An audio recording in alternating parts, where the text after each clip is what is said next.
In a world where Carolina Panthers fans have an insatiable thirst for Panthers news and opinions, only one podcast roars ferociously. It's the C3 Panthers Podcast. Welcome everybody to another edition of the C3 Friday Free For All. I'm your host, Cody Lashney, co-host of the C3 Panthers Podcast. It's another Friday, dare I say a good Friday. Happy Easter and happy holidays to all of those who celebrate. This is a show for Panther fans by Panther fans, man. You know how we do it. If you would like to join the show and be a part of the conversation today, you're more than welcome to do so. The link is in the description of the YouTube video and the Facebook video. And I've posted it right there in the chat box for anyone who would be interested in jumping in on this discussion. I've got some of my Friday free-for-all faithful joining me once again. Panther Pickle, brother, how are you doing, man? I'm doing good, boys. I'm doing real good. It's race weekend here in Bristol, and I hate race. But dude, that's funny, man. I used to live close enough to Charlotte Motor Speedway, where whenever they would come to town, you would hear it. Yes, I do. You would be able to hear it going all around. It was fun, man. It was fun. Happy to have you back with us today. This next person that I'm going to introduce is the present and future of Panther Nation. It's young Connor. Connor, what's going on, bro? What's going on, everybody? Glad to be here. 5th week in a row, I think. Something like that. Yeah, man. Hey, dude, you're a faithful man. You've been here, past 3 or 4 Fridays in a row, man. Happy to have you. You add a ton to the conversation. Love it here. Oh, by the way, man. I've got a suggestion for you, Cody. Okay. I think. Well, hold that suggestion for me, and then we'll get into it, and we'll unpack everything. We got a good bit of stuff to talk about today. It should make for a great conversation. You see my man down there, Drew. What's going on, man? What's going on, Cody? Guys, glad to be here tonight. And hey, Robbie Anderson is moving up my list of favorite Panther players these days. I feel like Robbie Anderson has become the de facto voice of Panther Nation on the team. Like I feel like Robbie Anderson has his ear to the ground, man. He's listening to what Panther fans think and say. It's gonna make for a good conversation. We'll jump into it. And then last but not least, I didn't hear what he said. Yeah, he pretty much. So we'll get into it. It's about to be a whole part of the discussion. Last but not least, my man Jay Stubbs. Jay, what's up, man? It's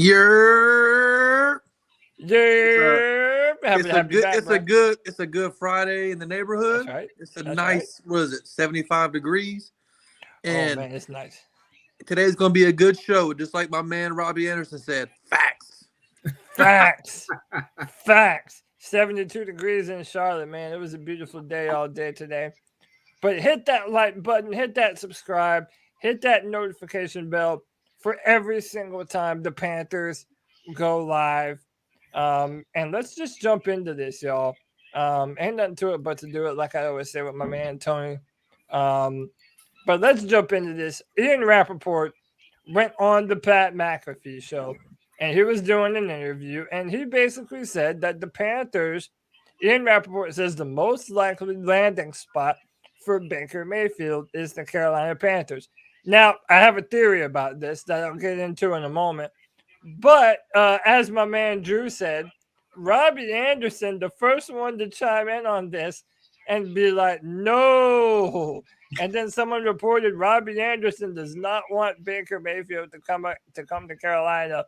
And then, like my man Jay Stubbs said, facts. So Robbie Anderson is not excited about the potential of Baker Mayfield being the quarterback for the Carolina Panthers. I want to pose that question to all of you. But first, before I do, happy birthday to Lance Kubiak. Appreciate you for joining me, bro. Happy birthday. Happy birthday. Yeah, happy birthday. Happy birthday, but I'm not saying it to you, brother. Yeah, we're not a singing kind of podcast, but yeah, man, what do we make about this? Baker Mayfield, it kind of seems like the ramblings of Ian Rapoport as far as who he thinks the proper destination would be for Baker, but I didn't necessarily hold a lot to it. What do you all think about Baker Let me Mayfield? Is it let a me go. possibility? Yeah, Let go me go ahead, man. first here. I think he was just talking out loud, to be honest with you. Because if you do think about it, isn't that the most realistic spot for him at this point is to come to us?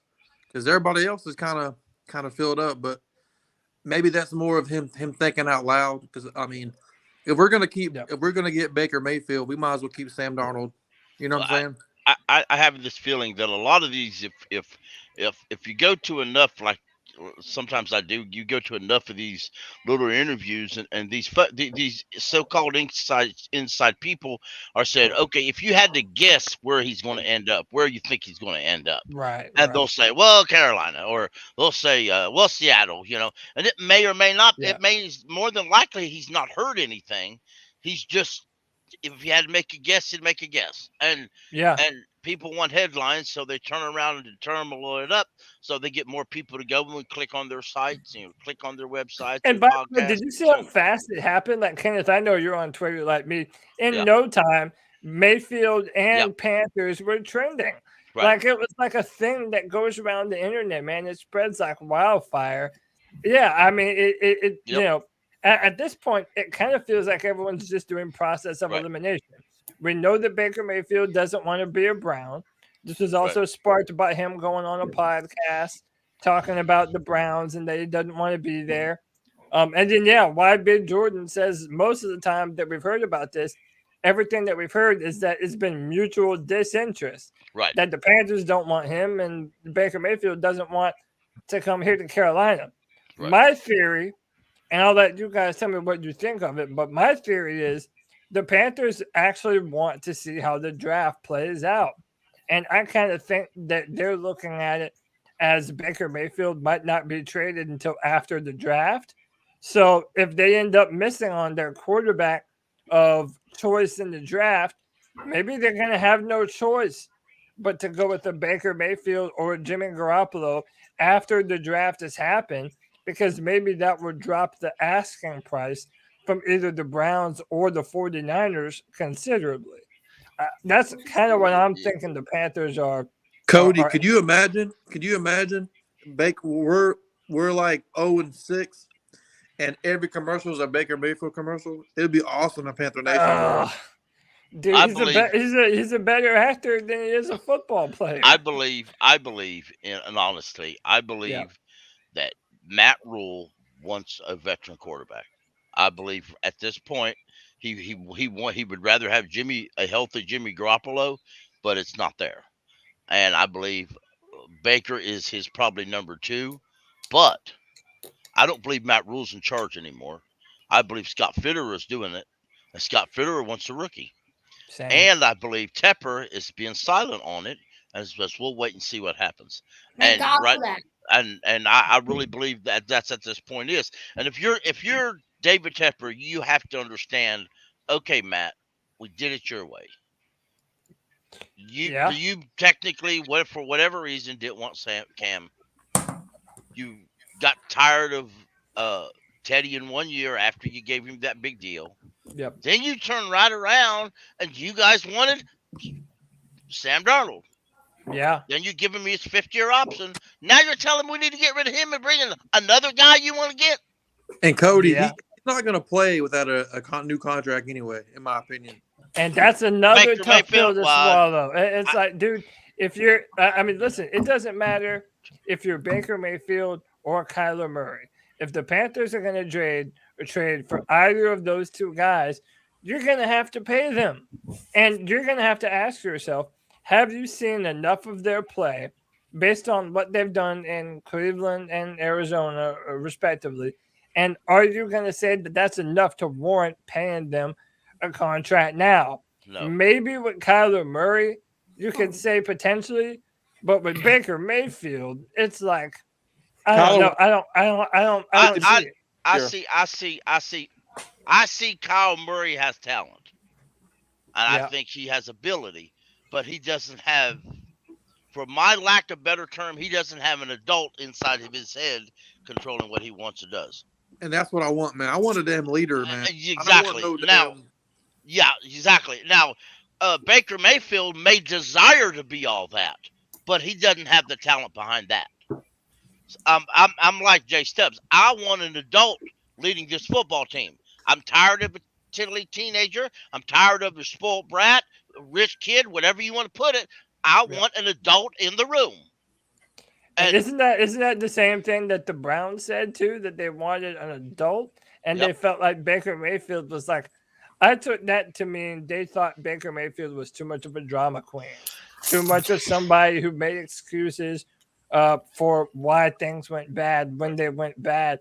Hey, let me welcome my man Kevin to the stream from Charleston. What's going on, bro? What's happening, man? Just kicking back, chilling. What's up, Kevin? Yeah, and but by the way, I want to do this now. I want to put this out there now, since Kevin just jumped in here. Next Friday, we're going to do a little competition, okay? And we're going to do a mock draft competition. So I'm going to have everyone do their own mock drafts, bring them to the show, and then we're going to compare and contrast and see who has the best mock draft out of everyone presenting one. And there may even be some prizes involved. Cody, you never know. I would love for us to do a 32-team draft. First round, all the way. That way, I'm down for that. That way, if you say, okay, so and so is going to trade, give all these picks to move up in place of Carolina, you also got to figure out what them other two is going to do. Yep. Maybe even divide them up. Well, we only have a few more, so we have two more Fridays. Right. Mm-hmm. We have 2 more Fridays before the draft, which is insane. But yeah, I'm definitely down for that. But I would like to do that. That'd be fun too, and I'll put out some reminders too. We're gonna have some dueling mock drafts this Friday. I think that ought to be a fun one. But I mean, let me ask this question, right? Let's stay on Baker Mayfield for the moment. Is there anyone who believes the fact that Baker Mayfield did have 4 different quarterbacks in 4 years? He was the former number 1 pick in the draft. He was playing injured last year. He did take the Browns of all teams to a playoff, albeit on a very good roster. Is there anyone that thinks that, well, maybe if you did trade for a Baker Mayfield, maybe the Panthers could do worse? Is there anyone who kind of thinks he's that? better than Sam, but I wouldn't trade for him. Dude, the Browns were loaded, bro. Come on, man. Yeah, I think he's better than Sam. But that doesn't say anything. Well, I also think he should get another chance, but not here. To be honest, we've been through this twice. I don't want to do a third. Right. That's my point. We've been if this was okay, we've had Teddy for a couple of years. It's flamed out. I would do that. We've been through this twice. It ain't worked. I don't want to do it again.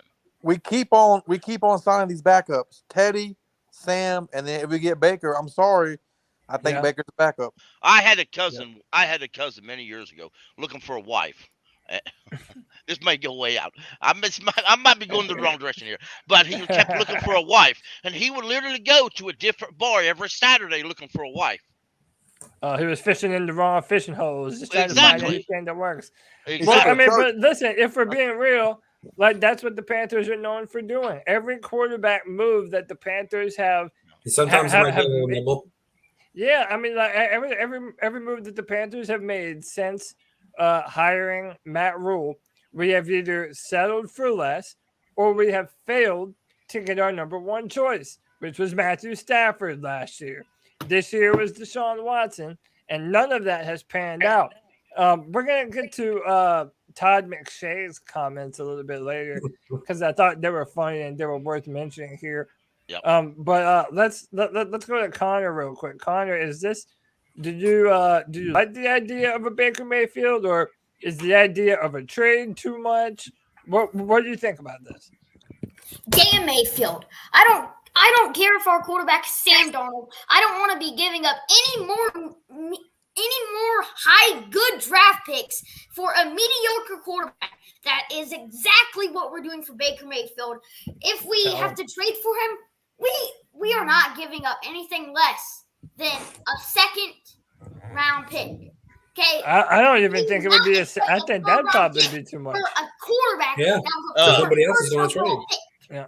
Not going to happen. If I How agree. many years does he have when on his we're contract? talking about Baker, I'm gonna be honest. I'm talking about picking him up when he gets cut. I'm not trading. Yeah. I'll tell you what I would give for Baker Mayfield. If I'm Scott Fitterer and we got serious about this, I'm talking to the Browns. Here's my offer: you take Sam and we'll pay Sam. You pay Baker and we'll take Baker. That's the best you got, Jack. Yeah. I mean, really, would- and I think that's Seriously. been one of what that's go ahead, J Subs. If they wanted to trade straight up, because they're going to need a backup for at least 6 games this year. Yeah. And I think their plan was, hey, look, maybe Baker will play 6 games and we'll trade him, but Baker's not doing that shit. Yeah. So They've I'm already thinking if they signed trade three us, other quarterbacks. if they trade us straight up, like I'll do that. They got That's good. They got good backup. I would bro. take straight up. But now they signed Josh Dobbs. They And they got signed Josh Dobbs. Dude from Miami.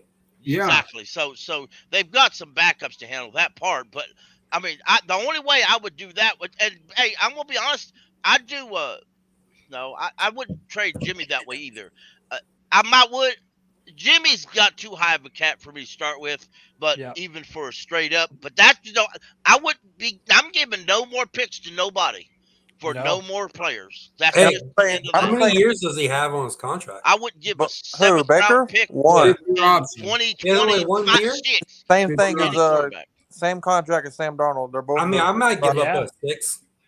Not No, I'm giving saying us if we would trade straight up just to get Sam off the team, like I'll eat the Baker problem.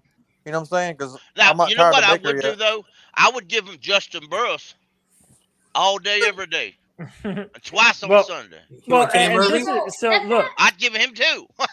so look, this is why Kyle Bailey brought this up online, but again, I do think that this is the most pressing bit of information surrounding this whole idea of Baker Mayfield to the Panthers.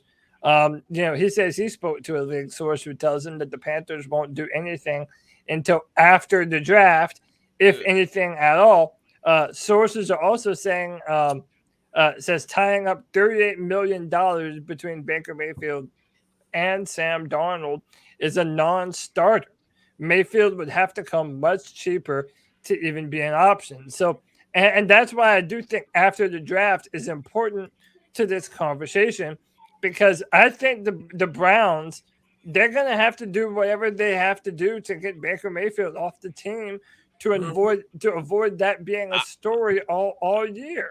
I mean, they're going to have to just take what they can get for him at a certain I believe point. they'll cut him. I really Hey, do. I agree believe with they'll just Panther outright Pickle cut on him. this one. I believe after the draft they will end up cutting him because nobody's going to give them anything. Nobody wants to take on $18 million, Right. and Cleveland wants his salary off the books. Same for San Francisco. San Francisco wants Garoppolo off the books because they still need to pay Nick Bosa and Deebo Samuel, and they can't do it with Jimmy Garoppolo on the books. And But look what it says about Baker. Like two second-round picks so many for Jimmy Garoppolo. so many teams need a quarterback, and they're just straight up saying, Baker, you're not good because technically you're cheap if we were keeping it a buck. And there's like 6 or 7 teams that need a quarterback, and they're all like, nah. Well, we'll I wait. think honestly believe what killed their trade value. And I'm saying, but if he was talented, bro, they would be all over that. Well, I think what killed their trade talent, talking about Jimmy and Baker, is their injuries. Yeah. They weren't. I mean, we're not That's talking major. about a star quarterback who just happened to get injured. We're talking about a Mid-level. below average quarterback. A backup. Yeah, who basically got injured, and it's like, okay, you already make more than some starters are making, and now you're hurt. And Jimmy G's kind of old for a quarterback, and I mean nobody's going to give all that for a guy who's repeatedly injured all the time. Yeah, and if you think Garoppolo back, had been healthy right after the season, they would have been able to trade him. I agree with that. His shoulder injury is what caused him not to be a I trade. agree to And that. John Lynch asking for 2 second-round picks is not going to happen. Yeah, Nobody's giving up. No way. I'm No way. surprised And, Carson went for what he went for. yeah. And But that's the narrative. He's still under contract. He's got a couple more years left on his deal, doesn't he? But 2/3 for Carson Oh, Wentz. Jimmy That's G? a lot. So, yeah. No, Carson Wentz. Carson Wentz has a couple more Oh. years left on his deal. Jimmy G is a free agent after this season. Nobody's giving up 2 second-round picks for a rental. Now, did the That's the Commanders agent rental. take on? Did the Commanders just take on Yeah. the existing contract? Yes. Yeah. Dang. Okay. Yeah. Yeah.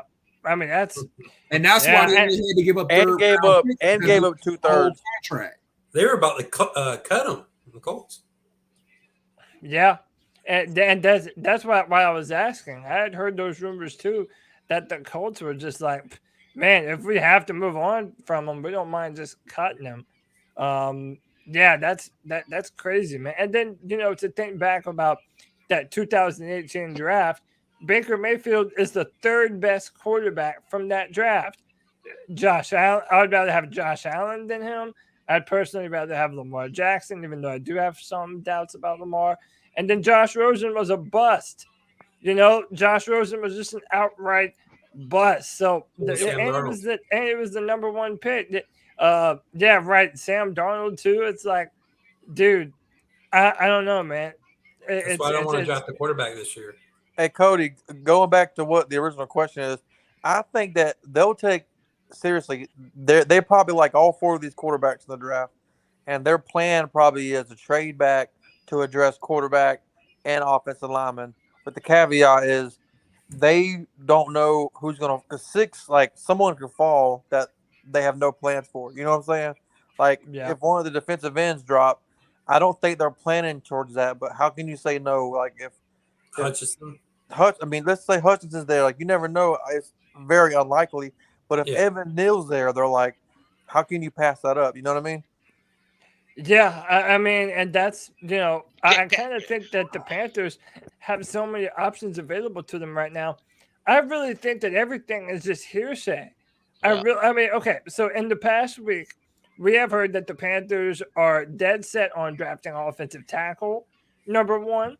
But then Peter King says on his show that there's a narrative bubbling up that a lot of people are thinking the Panthers are going quarterback at 6, or they're trading back for a quarterback. So again, here we go, dude. It's like it's that time of year. Everyone thinks that they have a rumor, they have a source, they know what the Panthers are going to do. Saw how he worded it, right? There's what do you say?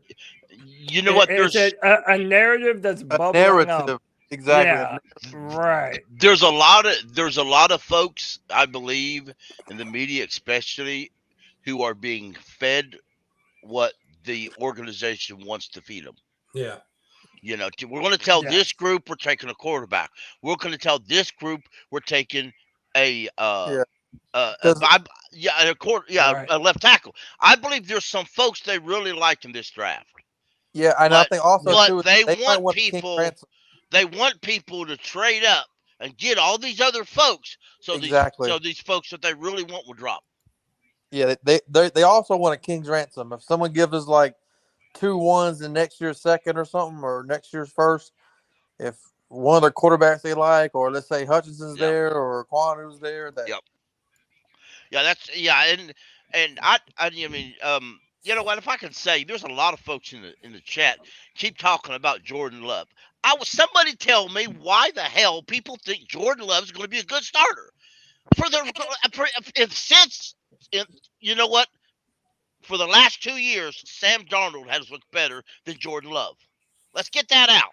I mean, have we even seen Jordan Love start? I haven't seen him. I saw him start against Kansas City, and the offense sucked. Exactly. I've never seen him play where he ain't sucked. I don't trust our coaches to develop him either. And by the way, I think if Jordan Love was as good as people thought that he was going to be, I think the Packers, for as good as Rodgers would have been, probably would still want to go with the young guy if they've seen him do the kind of stuff. Cody, and because remember, they did that. Yes, that's what I was about to say. Yep. They did that same thing Brett Cody, what's Favre happening wanted is to come they back. want to, but that SOB keeps winning the damn MVP. Well, that yeah, right. with Brett Favre. That's why they got rid of Adams. So they can use it. Aaron Rodgers kept getting hurt every time he had an opportunity to start. He would look good in his rare chances before Brett Favre, but even then, every time he got an opportunity, he would end up getting hurt. So, it just became obvious that Brett Favre was on his way out. My whole thing with Rodgers is he keeps winning the MVP, so you cannot trade the MVP. Bro. I think all them awards are political. I'm done. Yeah, but at the same time, I understand the mindset, though. It's I understand. Like, if you have the MVP, whatever you say about it, Aaron Rodgers has been the best quarterback for the past, decade plus. All the numbers he has. Whether you love the guy or hate the guy, it's like having an asset like that. And we talk about it here all the time. You either have a game winner at quarterback or you don't. And how many points did a game winner put up against San Francisco? And even when he does, bro, that's all I'm saying. And even when he doesn't win, he seems to be real good at deflecting the blame to everybody else. They all do that, bro. Everybody does that. He's only got one Super Bowl to show for it. Right. Exactly. Well, let's be honest. Give me one Super Bowl, I'm good, bro. Deshaun Watson. Don't be wrong. I take it, but Deshaun Watson's been in the league 5 years. He's had 2 winning seasons, and 1 season he sat out. And yet everybody says he's one of the best quarterbacks in the NFL to date. How many winning seasons did Cam Newton have? We also can't 25 years old, bro. We can't conflate wins and losses with a quarterback stat. They do with Tom Brady. It's a whole football. Yeah, but we know better, though. Educated football fans know that you can have one of the best quarterbacks in the NFL, but if you don't have a team and if you don't have the coaching staff, you're dead on arrival, man. You have to have all those different things. Matt Stafford. Yeah, before we move on from the Baker Mayfield discussion, I want to shift it to Robbie Anderson one more time. Real quick, let me welcome KPM into the show. KP, what's up, bro? Oh, what's up, everybody? How's everybody doing?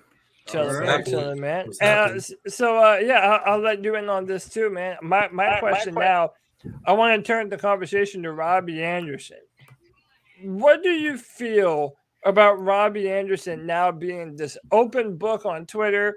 He's very opinionated. I feel like once upon a time you would never see stuff like this. No. Like imagine, okay, we don't know what the Panthers are going to do, right? But imagine for a second that their actual plan A was to draft Baker Mayfield. Or not draft him, but to trade for Baker Mayfield. And they're trying to put together a package to go and get him. And then you have Robbie Anderson, who's on the team, going out there and saying, no, don't want facts, get him out of here. Like, do you all love Robbie Anderson being this outspoken and saying things like this? Or did you feel like I saw one of the comments in the chat room put it's unprofessional, and that if it was Sam Darnold who had done something like this, we would all have been losing our mind. What do you think of Robbie Anderson being this opinionated and speaking openly about this type of stuff? I'm liking Robbie a lot more today than I did yesterday. I'm like, man is actually just speaking facts and telling me exactly how he feels and don't give 2 craps what anybody thinks. And maybe he's just saying, nah, that's not true. Like, we're not going for this dude. You know what I'm saying? Like, why if we go after Baker Mayfield, do you think he knows? How much do you think he actually knows? I'm sure he knows something. Like, more than we're not going to bring this guy. That's Matt Rhule. Jay Stubbs, I see what you're saying, Jay Stubbs, but just look at the headline. It says Robbie Anderson does not want Baker Mayfield on the Panthers, and he says facts. Yeah. But let's be real here. If they asked him before Sam got here, you think he'd say, "Oh yeah, I want Sam Darnold"? Yeah, he probably would have said the same thing. He said, "Nah, no. I'm good, brother." But I will say this though, like it was funny, but after the year he had last year, he can't talk shit to anybody. Yeah, and that's kind of that's he had a down year, but you can only do so much. The guys still got to get the ball to you. Quarterbacks still got to get the ball. He dropped a lot of those balls that got you. He dropped some, but Sam Darnold also threw a lot of bad passes. You know, Christian McCaffrey had more purpose than him. You know, I contrary to I still believe, and I like Robbie. Don't get me wrong. I still believe DJ Moore is the best wide receiver on his team. Oh, he is. Who disagrees? But hey, I tell you what, Deebo Samuels is asking for bigger contract. And so far, according to Twitter, he's receiving death threats and racist comments from 49er fans. Yeah, I saw what we do. We'll just bring him down here in Carolina and right back home. Yeah, we'll just bring him right here. Like he never left Robbie Robbie can go up there and have all the fun he wants. Yeah, I'm down with that. That's my man. Keep in mind, and our best green. That's a first round pick, though, bro. Also, and again, I'm not saying this wouldn't be worth it. I'm just stating the fact of the matter is that Deebo Samuel's wanting to be paid like a premier offensive weapon in the NFL, being able to do both a wide receiver skill set and that running back skill set that he has. But he wants to be paid, so that's a point to at least consider when talking about that. But I mean, my thing with Robbie Anderson is like, no one's saying that he's the best Panther on our team, but I do think that he still has the potential to be a complementary piece. Oh, he's going to have a great year this year, I think. And look what Robbie did with Teddy Bridgewater. If you have a competent quarterback back there, Robbie Anderson can be an effective number 2 wide receiver. Yeah, and even if he's just that deep threat role. I mean, I've said this for a while now. The deep threat receiver for the Carolina Panthers has been cursed for 3 years?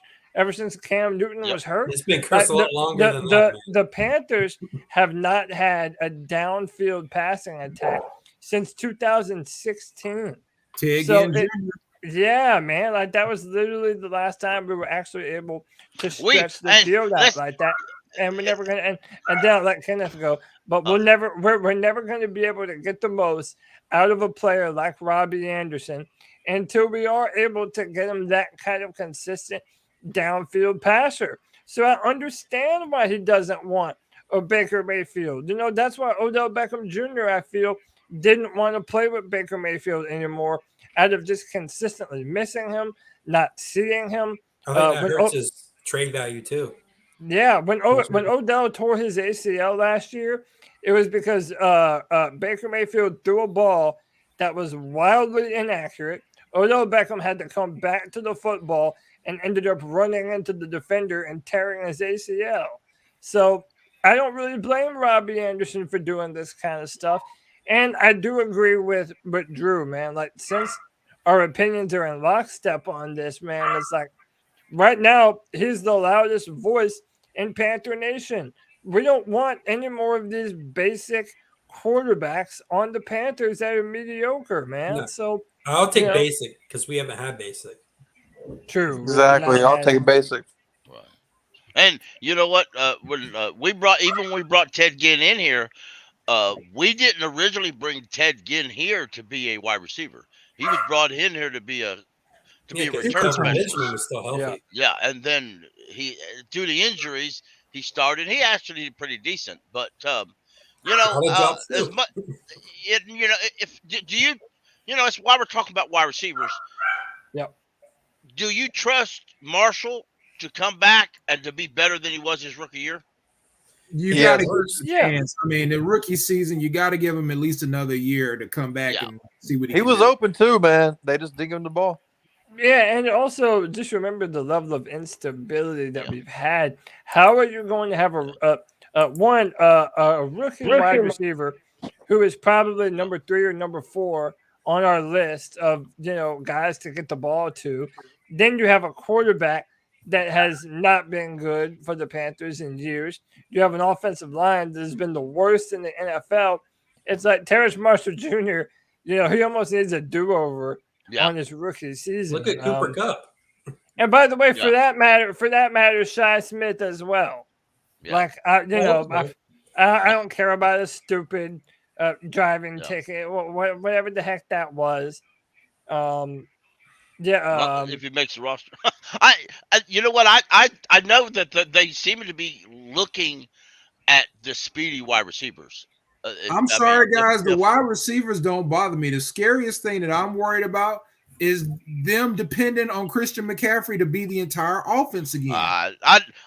You know what? I honestly believe. I believe a lot of the issues with the wide receivers even is surrounding offensive coordinator. No disrespect to those who love Brady, but bottom line is he didn't have enough experience to do this job.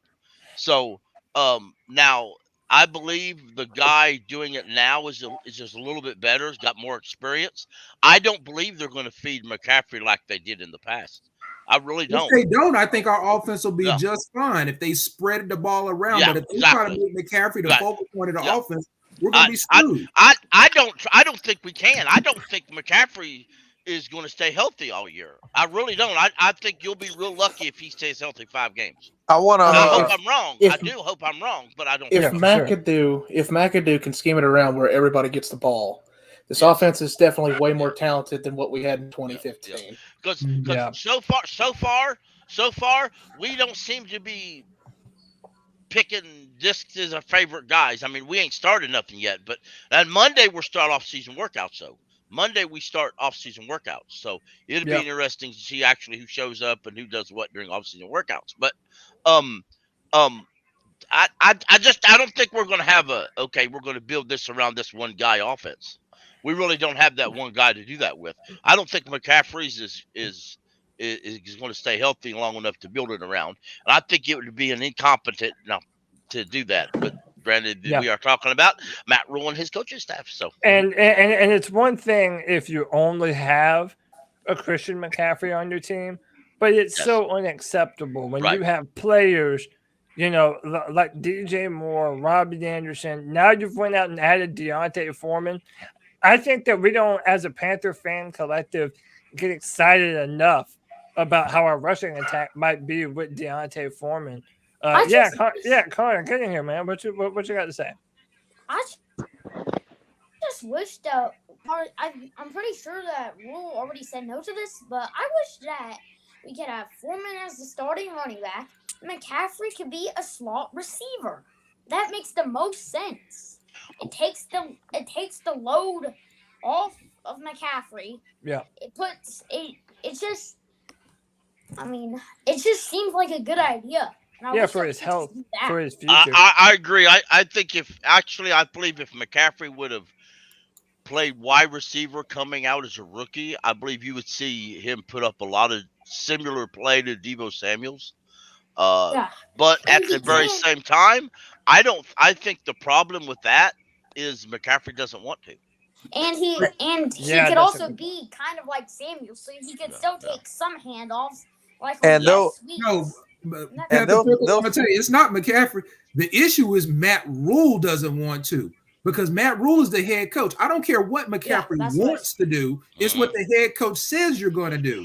I agree. Matt Rhule had any common sense, he said, look, you can't stay healthy at running back. We're going to move you around, and you're going to play in the slot, and we're going to have other guys in the backfield.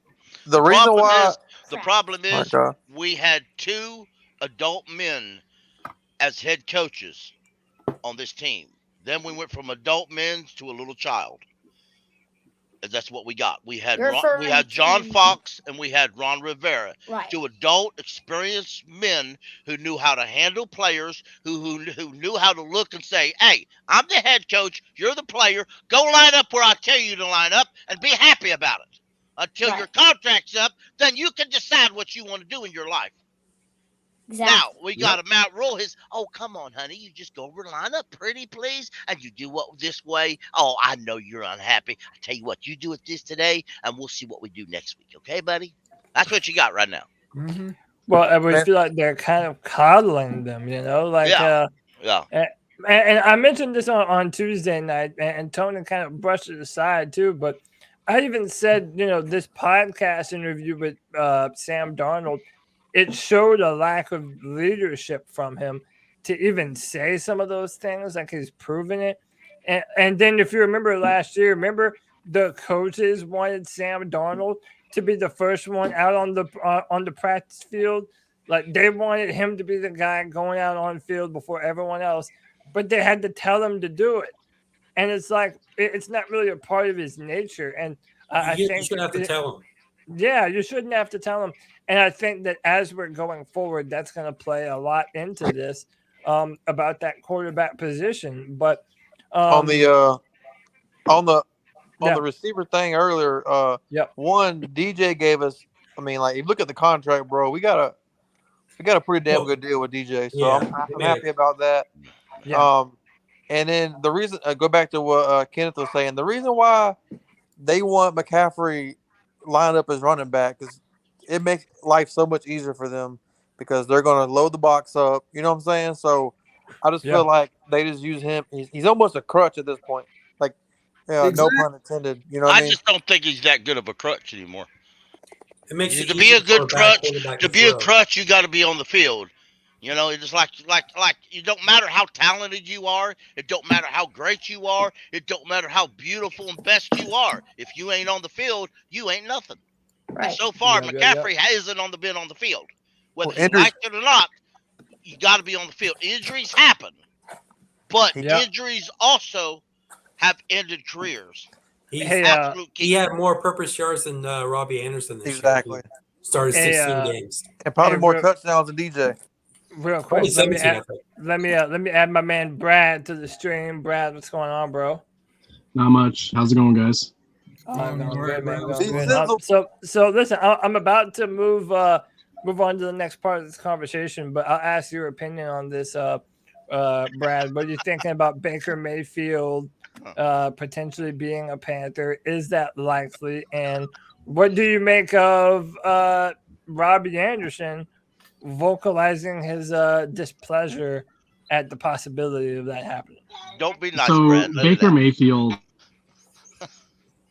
Submit. Baker. Hey, you're muted. You muted yourself. I know my kid's trying to talk to me. Sorry. You're fine. Baker Mayfield is he's a slight step up from Sam Darnold, but I mean, stats don't lie. He has more turnovers in the NFL since he entered than Sam Darnold. So I mean, I don't know, man. Like, does he really? Wow. Yeah, he's one. Sam's two. That's crazy. Yeah, I'm gonna pass. Like, I of the three quarterbacks, like that are there might be. So of the three quarterbacks, Kyler Murray, Baker Mayfield, or Jimmy G, I'm gonna take. I would take Kyler Murray any day of the week and twice on Sundays, right? Yeah. That doesn't mean that I think we should make that trade because all three of those quarterbacks have red flags, right? But like, I would say Kyler Murray is by far and away of the three that might be available is the most enticing. Yeah, and then also it was brought up earlier. If you're going to trade for either Baker Mayfield or Kyler Murray, you're going to have to agree to pay them as soon as you trade them, or as soon as you trade for them. Like, why not trade for Gardner Minshew? Oh my dear God! We're talking about Baker Mayfield. We're talking about Baker Mayfield, Gardner Minshew. Nobody wants to hear about none of them. Done. Oh, don't put Gardner Minshew and Baker Mayfield in the same. Well, let me ask you this: if you're the Eagles, why would you trade? If you're the Eagles, why would you trade Gardner Minshew? You give a good enough pick. I mean, don't they like? You call the Eagles up and say, "You send us Gardner, we'll send you our 6th overall pick." They'll say, "All right, boss." But I mean, but they're not like. So, from what I heard, but again, I'm by no means have my ear to the ground on Eagles fandom. But Gardner Minshew, like, to me, I think he's just a backup for them, and they like their options with Jalen Hurts going forward. Now, Kevin, didn't you just say at the beginning of this show that you were tired of mediocre quarterback play? And then you turn around now and say the words Gardner. I said we never had mediocre. You know what, though? As much as we may not he like said he'd take mediocre. We have below mediocre. Gardner Minshew in his 1 year Gardner Minshew starting mediocre. in his 1 year starting while working for Ben McAdoo, our current offensive coordinator, he actually looked better than some of the other quarterbacks we've talked about today. He looked better than that rookie in Jacksonville right now. You know, I would hate to change up the subject here, but what do you guys think about Stephon Gilmore going to the Colts? Don't care. I'm happy for him, man. We wasted a 6th round. We could have easily got him back too. I mean, I would prefer him over Rashawn Melvin any day. I would have preferred him over the DJ contract or the Dante Jackson. I was going to say Dante Jackson. $26 million ain't bad, and only 16's guaranteed. I mean, we could have. No, it's $23 million. 23. I'm sorry. Guaranteed. I'm so mad that we didn't see him and him together. Yeah, I'm going to be real with you guys. I think we overpaid for Dante Jackson. I really do. Yeah. And let's be real here. Like we paid him. I mean, don't get me wrong. Like we were probably going to pay.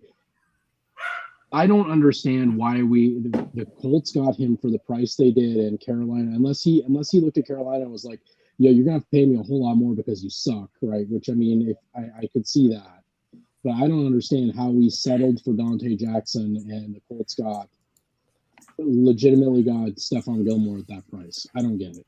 Yeah. Because he's young and Gilmore is coming off a couple of seasons of injuries.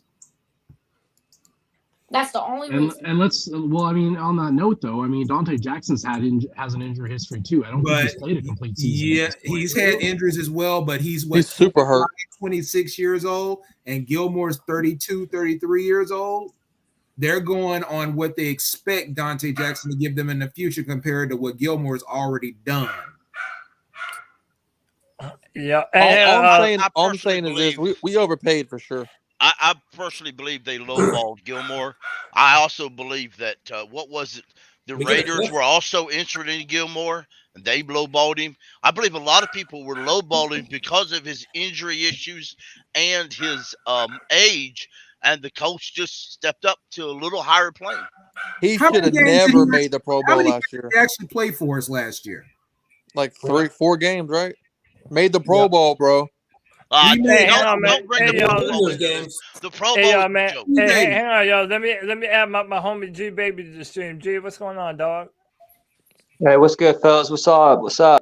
Hey, man. Let me. I want to continue with this conversation, man. I'm gonna pass this out to everybody. Should we have signed Stephon Gilmore, or did y'all prefer we sign Dante Jackson? Because I feel like there's a lot of people going both ways on this. We really have the cap space to do both. They actually did the right thing in this situation. Okay, why do you think so? I agree. Stephon Gilmore is 31, 32 years old. He's coming off a quad injury. We traded for him. He only played 3 games. Everybody talking about, he made the Pro Bowl, yada, yada, yada. He made it on name recognition alone. This is not Stephon Gilmore from 2-3 years ago. Bill Belichick got off of Stephon Gilmore early because he saw what was coming. The guy's injury prone. He also got off of Tom Brady early too. He wanted to get paid, and Belichick wasn't going to pay for him, so he took whatever he could get for him to get him out of town. And Scott Fitter I'm telling you, if it was left up to Matt Rhule would have re-signed him. Scott Fitter said, no way, no how. Because you're going to come back next year, and he's going to be hurt 8, 9, 10 games, and then we're going to be back in the same situation again. At least with Dante Jackson, we say he's 25, 26 years old. There's a possibility he could remain healthy. As you get older, it is harder to recover from injuries. Drew, say it with me. We overpaid. Well, we did. I don't deny that. But at the same time, it ain't that bad and to be honest with you, I mean, we re-signed that idiot. I brought his name up earlier. I call him Justin Burris. We got Rashawn Melvin. Somebody explain to me why we give him fool's money. I believe I'll explain. Let me explain, Pickles. I'll explain to you, D. Hey, it's because we got Matt Rhule as a fucking head coach, bro. You know what I think? I think that's Matt Rhule's boy, JB. Hold on, Matt Rhule calls him JB. Mr. JB, man, fuck him, bro. Sorry, Connor, but fuck him, bro. Let me tell you what, brother. I believe they offer Matt Rhule something other than football. You know what I'm saying? Hey, well, in a minute, we're going to turn our conversation to Matt Rhule because of how that got turned to him. But my thing is this though, and I do think, to add on to what Drew was saying earlier, say what you want about the current regime of Panthers, they like the idea of paying the guys that they drafted. They are of the mindset they're of the mindset that that's how you build a culture. Guys that were drafted here, they got paid here, guys that are really going to be built into this Panther fandom. And you look at DJ Moore, and now we're doing this again. And I really just think that Dante. His name's Dante Action Jackson, man. Yeah, no, I'm saying Dante's. That dude is bad. I don't give a damn what anyone says, man. I'm glad he got that bag.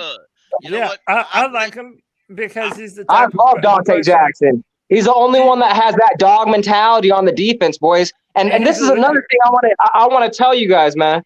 And I know a lot of people don't want this, but man, I wouldn't be mad if we went after a defensive player, because at the end of the day, our run defense is ass. And we lost Hassan Reddick, boys. Let's not forget that, man. Our run defense was pure ass, you guys.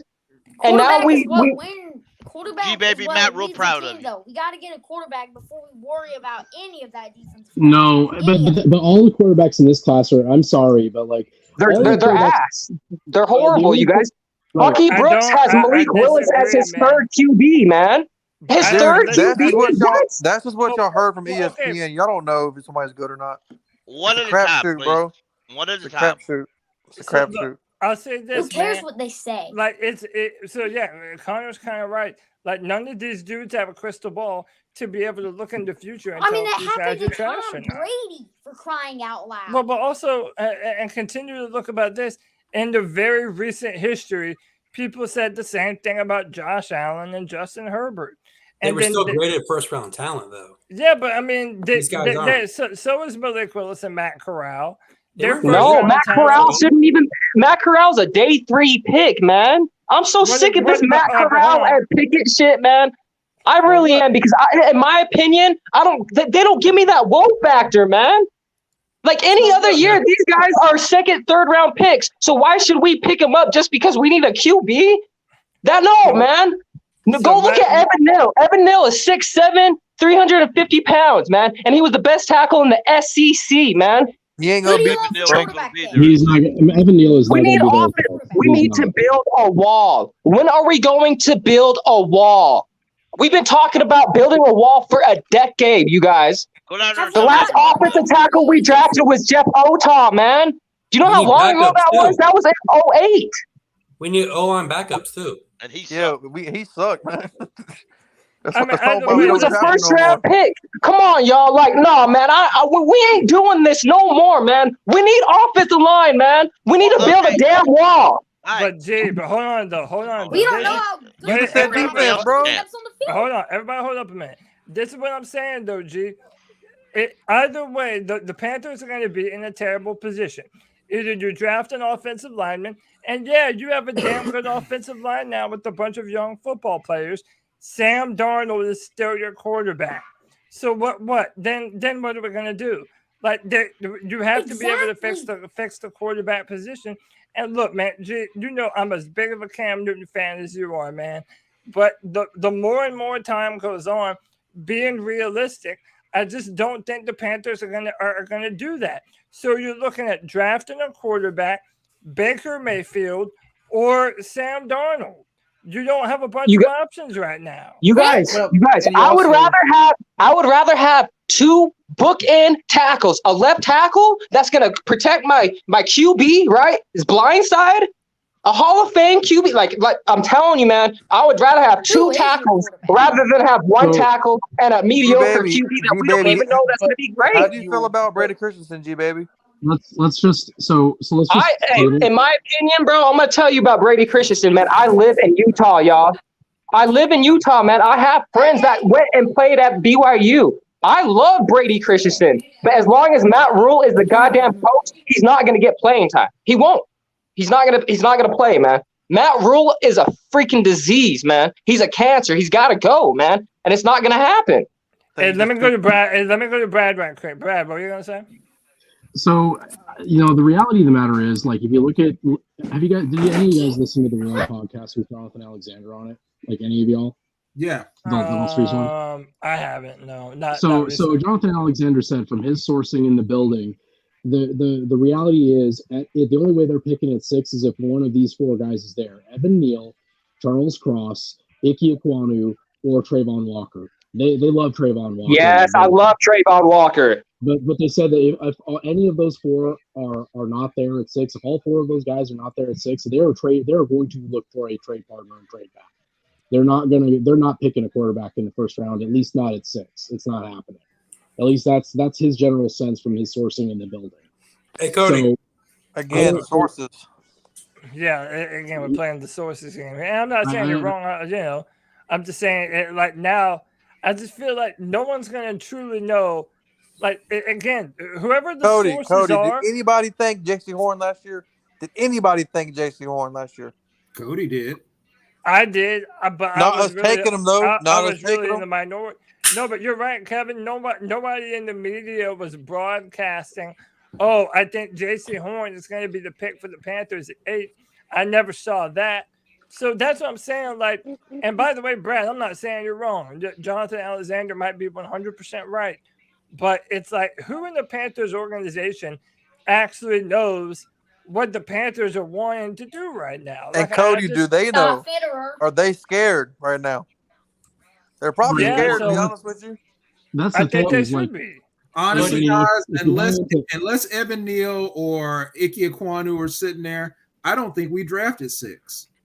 Unless one of the guys are sitting there, I think they're going to trade. They're going to find a trade partner because Scott Fitter's not sitting day 2 of his draft out. It's not going to happen. Not going to happen. I also don't think Scott Fitter is going to trade back for a second or a third. I think he's going to want more than that. He's not giving that pick away. Is going to get day 2 picks. He is not going to sit out. He's not giving that 6th pick away for free. He's not going to give it away, but he's going to get something back for it. But he's not sitting out day 2. There are too many talented players between the 6th pick and 137th pick. He is not going to miss out on that kind of time. Hey, Cody, what'd you say about Matthew Stafford before he went to LA? I mean, again, this is, what type of quarterback was he? But I mean, I can say that about the quarterbacks in the draft. If the situation is that important that it was the difference for Matthew Stafford, then why couldn't it be the difference on some of these I'm just saying, what type of quarterback did you think he was? Would you think he's mid-level? I mean, I thought that he was like an upper mid-level quarterback, but I never thought that he was like, a super game changer. And to be honest, he wasn't last year. Yeah. So look, let me ask you all this, man. We're talking about, if it go left tackle, well, then we're not going to have a quarterback. If it go with a quarterback, they might not be ready. And Matt Rhule's on his first year. Believe it or not, Todd McShay of ESPN. I read that. Yeah. Yeah. I seen that. That's not good, boy. That's not good, man. Look, let me read y'all what Todd McShay had to say in this podcast.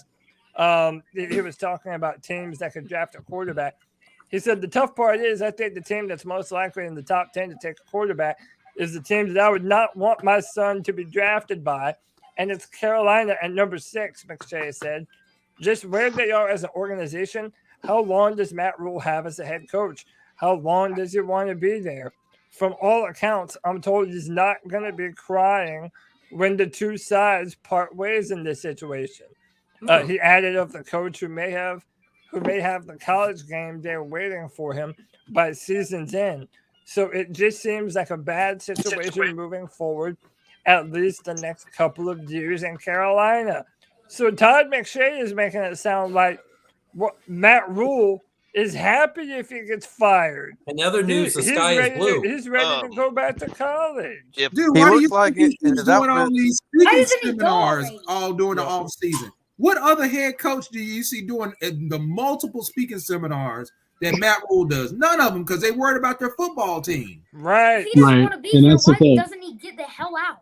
Because so I can explain that to you. Because money talks. It's not just that. If he wanted to leave, he would have to pay a $25 million void out to void his contract, or at least his next employer would. He wants to get fired. He doesn't have to pay anything. He just gets the rest of his contract. And David Tepper's the type to be like, well, I'll show you. I won't fire you because that's who he is, bro. David Tepper is maniacal. He's egotistical. He's crazy. He's afraid to admit that he's wrong. Yeah, I mean, and it's like I was talking about this last Tuesday night with Tony and them. I'm like, listen, imagine if you had a job as a head coach in the NFL. That's a dream job. There's literally only 32 of those jobs in the world. And he doesn't care. Yeah, it feels like he doesn't care. Like, wouldn't you be doing everything in your power to focus on this draft and everything that you have going on in the offseason? He's a selfish human being. He's selfish. It seems like he's in it for himself. Maybe what we're not being told is he's been stripped of so much power that his say really doesn't have a lot to do with it. And you know what? If I've been stripped of that much power, then I'm gonna dig in twice as hard to show that I deserve that power. Right. Exactly. Not just. Well, let me tell you what I think. Matt Rhule, take this message from Panther Pickle. Don't let the door hit you where the good Lord split you, brother. Pack your bags and move your ass on out. And if you need help, there's a whole lot of people come out there and help you move. But let me ask you all this, man. Like, I know G Baby doesn't want to draft a quarterback. A lot of people who don't want to draft a quarterback, I feel like that's the reason they give. It's like, well, if Matt Rhule is going to be one and done, well, what's the point of bringing in a young quarterback when the coach that we hire next year may not want that quarterback? Well, and you also take a look at the schedule next year too. Our schedule is a buzzsaw from top to bottom. Yeah, we'll probably still be a top 10 draft pick next year regardless. So if we don't even draft a quarterback, we could be looking top 5. I'm gonna tell you now, I agree with you on the fact that I would not draft a quarterback this year. And I'm not gonna draft a quarterback. And the reason why, not because I don't think that some of these quarterbacks could turn into something, is that Matt Rhule's not going to be around next year. So I'm not going to saddle a new head coach with somebody else's quarterback. There's like 4 quarterbacks coming out next year too, right? I would trade back and get extra picks next year for the next coach. That's the thing. I'll say this, and I'm going to send it to Brad. If I hear everyone saying, "Oh, just get a quarterback next year. Get a quarterback next year." Everyone makes it sound real simple. Also, considering there are 5 teams next year that have more than 1 first-round pick. So the Panthers, the Panthers better have a worse record than all 5 of those teams and both of their picks at that. Don't worry, we will. We're not even going to have enough ammunition to be able to go up that far. And I'm going to be real with you, man. I don't think that we're going to be the worst team in football next year. I really don't. I don't know if we're going to be. I don't think so either. I don't even know if we'll be average. But I think the Falcons have a good chance of being the worst team in football. I think they might surprise a lot. The Lions have another chance of being the worst team. Jaguars. I think about the Jaguars. Yeah, they're a hot mess. Jaguars for sure. Giants. Cody, I hate to cut you off on here, but I'm going to tell you something. Scott Fitterer at this point knows his job is pretty much as safe as it can be at this point. Matt Rhule has been here 2 years, and they've given him every opportunity to put his system in place, and he's failed miserably. And it's ironic. And hold up, he's failed miserably at that. At this point, if I'm Scott Fitterer, I'm trading. I'm doing exactly what Kevin said. I'm trading back, and I'm accumulating not only picks for this year, but I'm trying to accumulate picks for next year. And I'll get you a few players, but the team that you see right now is a team you got to go to war with. And what you do with it is you have to coach your ass off at this point. Because I'm stockpiling picks, so the next head coach that comes in is going in double barrels loaded as far as that next coach want to come here because of those picks. And it's hilarious that Matt Rhule's mantra is don't beat ourselves. And it's like, bro, why don't you take your own advice, you idiot? No. His mantra isn't don't beat ourselves. His mantra is the brand. Did you guys see that fucking shit for the John? Oh, I have that. No, thank you for bringing that up. What happened? Oh my God. What happened? I'm gonna pull it up. There is a video of it's like the front of the Panthers, like what would you call it? Like where their meeting rooms are. Their conference rooms. Yeah, it's where it's all. It's not just there. If you look at a couple of people, a couple sources, it's all over that building.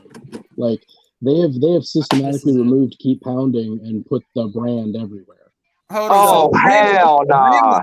So look. So Tariq Woolen, he's a defensive. Yeah, he's a defensive back. He was on his visit with the Panthers. When you walk in the building, you know you're inside. You look around. You see some Panther stuff. All right, cool. But then you get to this part of the wall over here, and it says the brand, the toughest, hardest working, most competitive team in the NFL, man. That is the most different, bro. They are not doing that shit. They did not do that, bro. That is the most hypocritical statement. So give me a minute here. I just want to explain something here. The irony is the reputation this team has is they are the softest team in the NFL. They are soft. They are not built to withstand criticism, to withstand other teams. They are not built that way. Let's be real here. Like, you had Derek Brown last year on freaking Instagram talking about how he wants to see how regular people get booed, right? You had Dante Jackson after a loss, after he got fucking destroyed in the game, on Twitter liking people's tweets. This team is full of a bunch of bitches.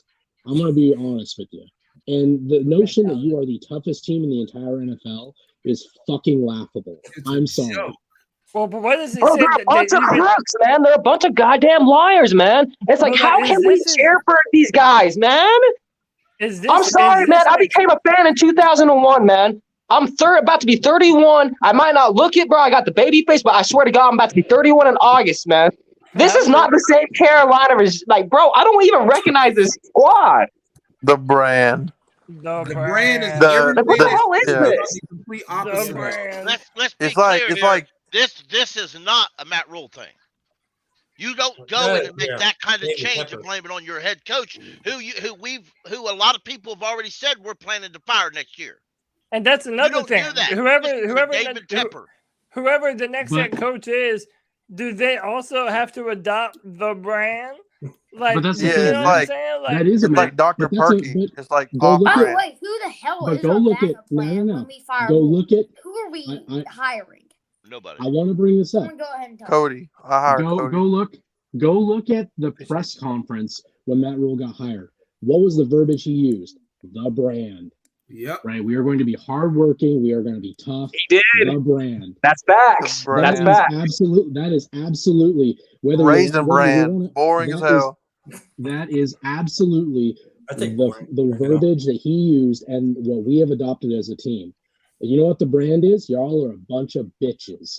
That's a losing culture, man. A losing culture. And like, this is one of the things why I don't blame Todd McShay for saying some of the things that he did. Like the Panthers, look, Matt Rhule has no good answers. For a guy who is on the hot seat, he is a coach that's either going to have to depend on a rookie quarterback to be able to manage the football team this year, or Sam Darnold, or a reject castaway from some other team where their team didn't want to pay them that kind of money. Be allowed to hey, Cody. So I'm gonna be. Well, let me Kevin and Brad. Too many people on here. Do we go to Jay Stubbs and then we'll go to Brad? All right, check this out. I've been to almost every home game since like I was a kid, and to what you're saying is it's a fact, dude. Like, of course, the first game of the year, everybody's excited. It's pretty packed, but like the past 3 years, dude, it's like week 5, and it's like the other team is just pulled up on us. Like, yeah, it is, and I'm being dead serious. Like, even Cam's rookie year, it was still like 70-30, and then when we started winning, it was all Panthers. But it's here lately, dude, it's been nothing but even scrub teams come in and they take over. It's like it's embarrassing. Yeah, man. Yeah, go ahead, Brad. That's what a lot of the fans wanted. And people may not like it, but that's what they wanted. I remember way back when instead of allowing us to build, people screamed and yelled. You wanted Rhule. You wanted Ron Rivera out. You wanted Ron out. People wanted this coach. They wanted that coach. Let me tell you something. If you people think that when they eventually fire Matt Rhule, they're going to go hire somebody that you like, you're sadly mistaken. No. Tepper's going to go hire somebody that's going to say yes, sir, and no, sir. So He's not going to hire somebody who thinks for himself. Yep. Brad, what were you going to say? I actually work with interns, right? With college interns. I was on campus like a week and a half ago, I think, a couple weeks ago. I can't remember exactly, but like I talked to a running back at a college, and I talked to a lineman at a college, and both of them have declared for the NFL draft, right? And I joked with the running back that, hey, maybe you'll get drafted by the Panthers. And I shit you not, he legit said, I would rather go undrafted, because then at least I get a say in where I go, and I don't want to go to that shit team. That's the sentiment that the college players have about the Carolina Panthers. I mean, you know, I actually got into a Twitter debate, I think it was yesterday, with a gentleman from Four Man Rush, because he was disputing that we are the laughing stock of the NFL. That's just the reality.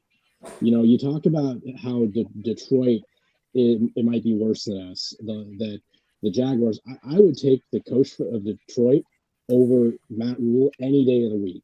Yes, the Jaguars, you're laughing about how they might be worse than us. Or they've got freaking Trevor Lawrence, and they've got a Super Bowl winning coach. They at least have a brighter future right now than we do.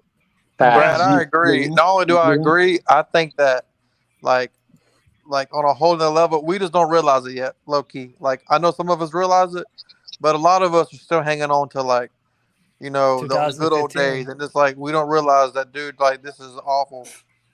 I've been saying it for a while, man, and people say that I'm a bad Panther fan sometimes for even saying this, but no, like the days of Panther fans feeling like as an organization we're better than the Jaguars or the Lions or the Browns or any of these other any of these other hapless teams, like, dude, that's us now. The Jags had the first round pick twice in a row now.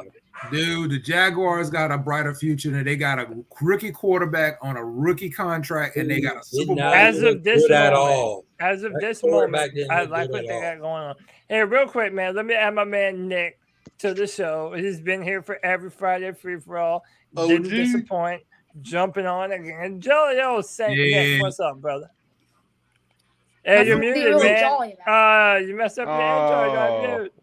What's up, my sisters from another mistus?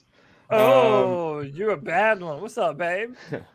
Dude, any of you car guys out there, whenever you're getting ready to go on a trip with your vehicle, okay, and your buddy offers to give you a hand and you're on a deadline, you know that you don't turn that down.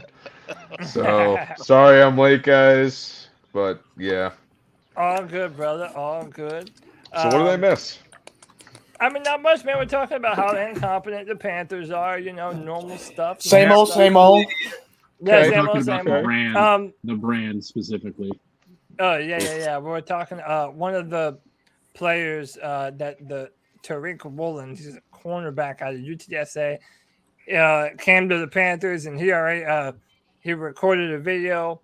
And you know how Matt Rhule has the brand? Well, that is now on the walls of our facility. Well, now we just need the visual representation of the brand, which would be a dumpster fire. Yeah, right. An actual dumpster on fire. There needs to be a picture of Matt Rhule at that coaching summit. Ask yourself, raggedy ass clothes. If they're willing to put Matt Rhule's brand everywhere, then why would they be planning to fire him next year? Right. It should be that hard coaching. He may be here 2 or 3 more years. Dude, that thing came out like 2 years ago. Like, I'm going to be honest. Like, I think that here, look at the Rock Hill situation and how Tepper's handling that, right? Tepper is willing to cut off his own nose to spite his face. He's not going to fire Matt Rhule. He's going to make him fucking sit and suffer through that contract. And if he manages to turn it around, great. But I'm telling you, like, I think Matt Rhule will be Matt Rhule is going to serve his entire 7 years, whether that's going to be as a winning coach or it's going to be basically a prison sentence. He's serving. Brad, I kind of think Matt Rhule would run away. If it got so bad, I think Matt Rhule, if he got a job to go and coach some college football team, I think he would do that in a heartbeat. Look how different he looks since taking the job. I even think, depending on how bad one of those colleges want him, they might pay whatever he would owe the Panthers left on their contract just to get Matt Rhule out of the building and to get him out. So good. I think that's what's going to have to happen because, like I said, I mean, you know, the only person Tepper is honestly hurting by not finishing the Rock Hill facility at this point is himself. He's not really hurting. He's hurting Rock Hill, all right. Rock Hill's in a bad space. But this dude's made $5 million since he bought the team. He doesn't care about anything. Right, but that's my point though. He is willing to cut off his own nose to spite his face. He does not give two shits. As long he will lose money if it means fucking somebody he doesn't like over. I mean, he does not care. Yeah. So why not fire him? Because it's just going to cost him more money. That is that's a horrible trait to have as a human being, bro. I'm not gonna blame like fuck David Tepper, bro. That's a horrible trait to have as a human being. And if you're gonna continue to do something when it's losing, then yeah. I mean, what I want to know is essentially this, man. Like I'm thinking about, we've even been hearing a lot of rumors that Matt Corral would still be available for the Panthers at 6. That the Panthers might take him. And I wanted to ask y'all this too, and just kind of get it. But I want to kind of get a quick assessment of what people think about Matt Corral, just because when we normally talk about quarterback with the 6th pick, it's either Kenny Pickett or Malik Willis. To whoever wants to ask this, do you feel strongly one way or another about Matt Corral? And if you do like him, tell me why. And if you don't like him, you also have to tell me why. I like Matt Corral. It won't be at the 6th pick because they won't pick at 6. They're going to trade down. Unless those two linemen are there, they're trading down. Pickett, Ritter, Corral, they're the same to me. There are more than one analyst out there saying that Corral is the best quarterback in this class. And that being said, if you look at his numbers, like he has 100 plus quarterback rating in college when he's running an RPO. Like, RPOs, he is 100%. He hasn't taken a sack. He hasn't thrown an interception. He has a fantastic quarterback rating when running RPOs. Which, I mean, let's be real here. The modern NFL game is mostly becoming RPO offenses, right? That's what you want your quarterback to be able to be good at. So I don't Matt Corral. So I don't think Corral is necessarily a bad pick. I think it's a reach. I think that he's good. Any of these quarterbacks are a reach. Fucking Kenny Pickett has similar stats to Will Greer. I mean, they're the same. They're the two cheeks of the same ass. Let's be real here. And at least Corral has done it longer. Pickett's only had one good season. Corral's done it for multiple seasons. 98% of this entire draft class reaches in the top 5. Yeah, I mean, outside of the three left tackles that are coming out, most folks regard this draft is not top heavy. There are not a lot of blue chip prospects. It's deep though. And that's why I said I don't think we're picking at 6 because that's what Fitterer sees. A lot of good linemen. Deep. Hey, and let's be real. Like sometimes they say drafts are bad, they end up being amazing. You know what I'm saying? Remember that Matt Leinart draft? That's why. That's and why like some of them teams that's why I'm feeling that's what this draft is, man. The last time we heard this, that it wasn't a good quarterback draft, it was 2017. It had Patrick Mahomes and Deshaun Watson, 2 of the highest earning quarterbacks. Right I thought Deshaun should have been number 1 overall. Same. Before coming out. And I know you must mean that because you're a South Carolina. I fucking, yeah. Yeah, that's what I'm saying. I would have took him 100%. Yeah, Cody, so, yeah. I think they like 2 or 3 quarterbacks.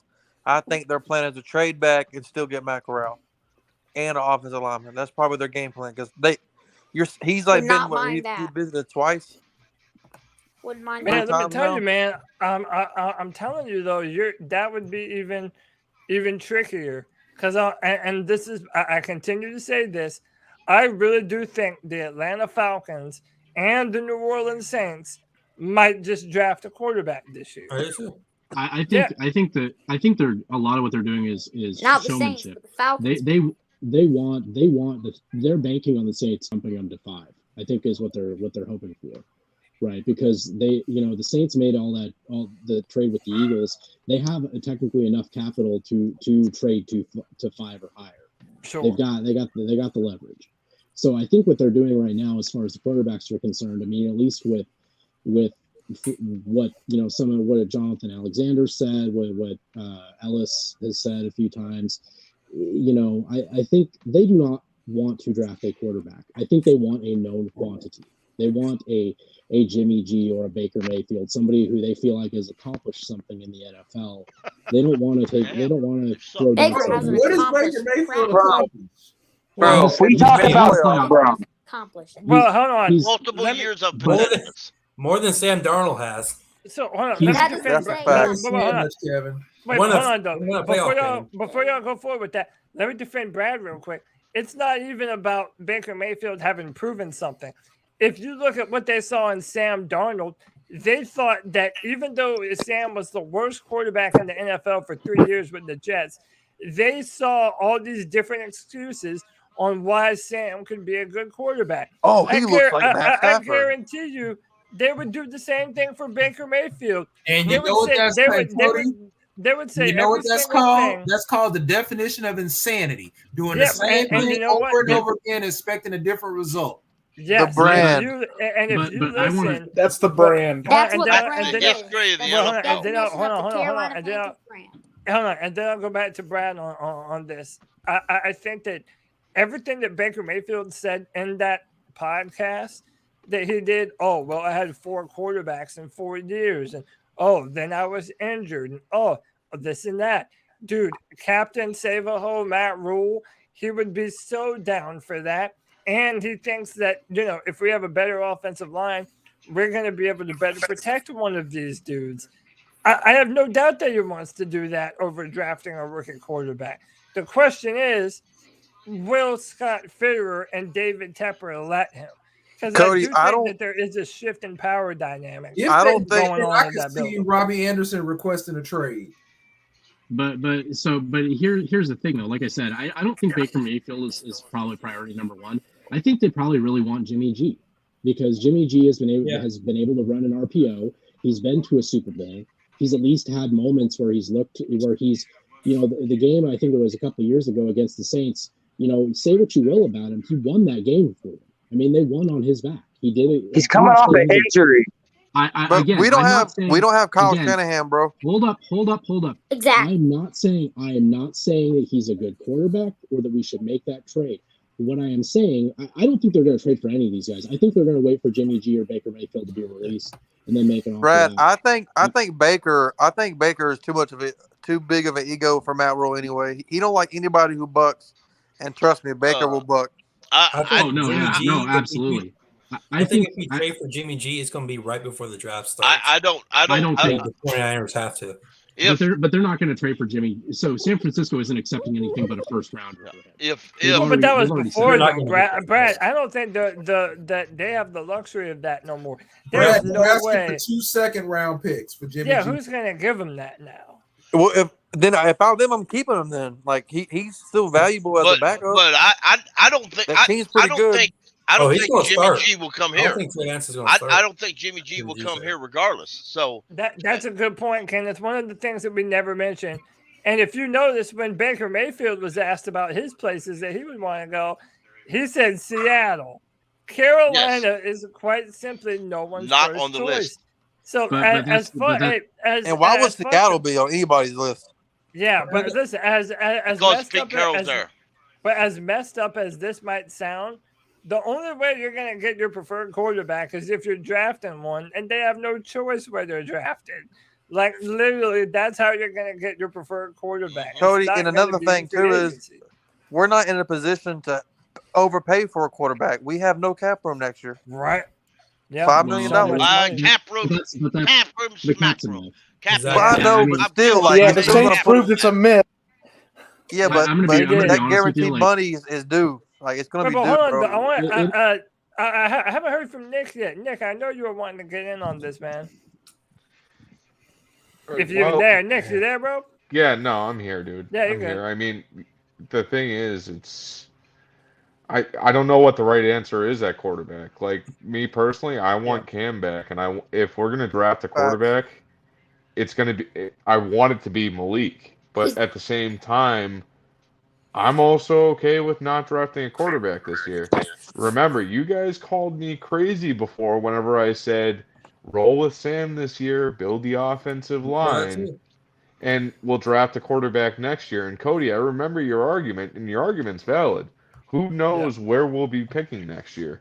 Right. But that's also the argument that I was trying to make last week whenever I said, if we're going to trade and we're going to pick up a first-round pick of next year, we got to look at who's going to be in the bottom 5 next year and kind of guesstimate.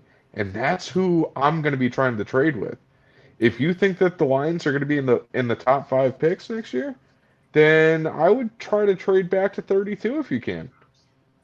You know, tell the Lions, hey, we'll take your 32, we'll take a second, and we'll take your next year's first. You know what I mean? Because I don't think the Lions are going to be all that great next year, but that could just be my assumption. Or the Jets. I'm gonna be honest with you. Like I think we are going to win 3 games next year. I have us winning 2. I think. But that's the thing. So with that being said, Brad, wouldn't you want to have 2 picks in the top 10 next year? One that's our own, and then one is that we picked up from this year. It's my dream but nobody's going to give nobody. See, here's the thing though. Nobody wants to give up those picks, not to move up to 6. Like right now, the general sentiment is that it's a deep draft. Nobody wants to give it, and that's the thing is like. I'm hearing the Cowboys we keep saying that we want to trade out of 6, and I think that's the prudent decision. That's the right decision if one of those 4 players isn't there that I mentioned earlier. But you got to have a trade partner, and most folks do not want to give up those day 2 picks this year because those day 2 picks are going to be almost the same as starting guards, starting linebackers. Yeah, you're going to have starting players on day 2. No you're going question. to have starting players still there early on day 3 when we pick again, right? Yeah. So I don't know that we're going to find somebody to do that dance. I mean, I just don't. If you look at last year, right, the most anybody was willing to give us last year to move up to trade out of 8 was a 2nd-round pick. They weren't willing to give us an additional first. They weren't. And Scott Fitterer said that wasn't good enough. Well, it wasn't Scott Fitterer. It was Tepper. Tepper said no to multiple trade offers. Tepper doesn't know a goddamn thing about football, bro. The Vikings tried to trade with us, and they offered us an additional third to move up. I think it was like 4 spots. We said no. Right. What? I think it was the Bears offered to trade with us to move up. I think they offered us an additional 2nd. We said no. It was for an additional 1st or nothing else, right? Man, we would have took Slater last year, bro. It would have solved a lot of problems for us right now. That was the sentiment. Like David Tepper, whether we like it or not, David Tepper has a tremendous amount of influence over where we pick and where the decisions. Oh, that's a fact. He just does. The problem is we don't know how much power. I don't think I'm going to be honest with you. If you look at that schedule, I think we'll beat Seattle. Right? I think we'll beat the Falcons once. I think we'll beat the Saints once. We'll beat the Falcons. I will say this though, and I know he won't. No, we will not. Stay healthy, bro. Say what you want, guys. One at a time. Say what you want about the Falcons. They have a better quarterback than us. Yep. They have a better coach than us. Yep. They have better. They don't have shit for skill positions. I'll give you that. But Corral Patterson was amazing last year. He's going to make up for a lot of shit. And I'm going to be. I really don't think. I think that they legitimately might be the worst team in the NFL. I'll give you that. But I still think we only beat them once. Hold on a second. Let me write down in my fantasy notes to draft Cordero Patterson next year. I am. I think Atlanta drafts a receiver with their first pick, honestly. And by the way, this is just for people that were wanting to know, want me to put it up. This is the schedule for next season. Oh, they already announced it? No, Yeah, it's not schedule, not the days. But it's just Oh. it's not like the actual list of like dates, but it's It's all just the the teams that we're gonna play. I'm gonna go lie. I see a whole lot of L's. Falcons, Can we go through the Ravens. whole schedule? Say what? Can we go through the whole schedule and do wins and losses?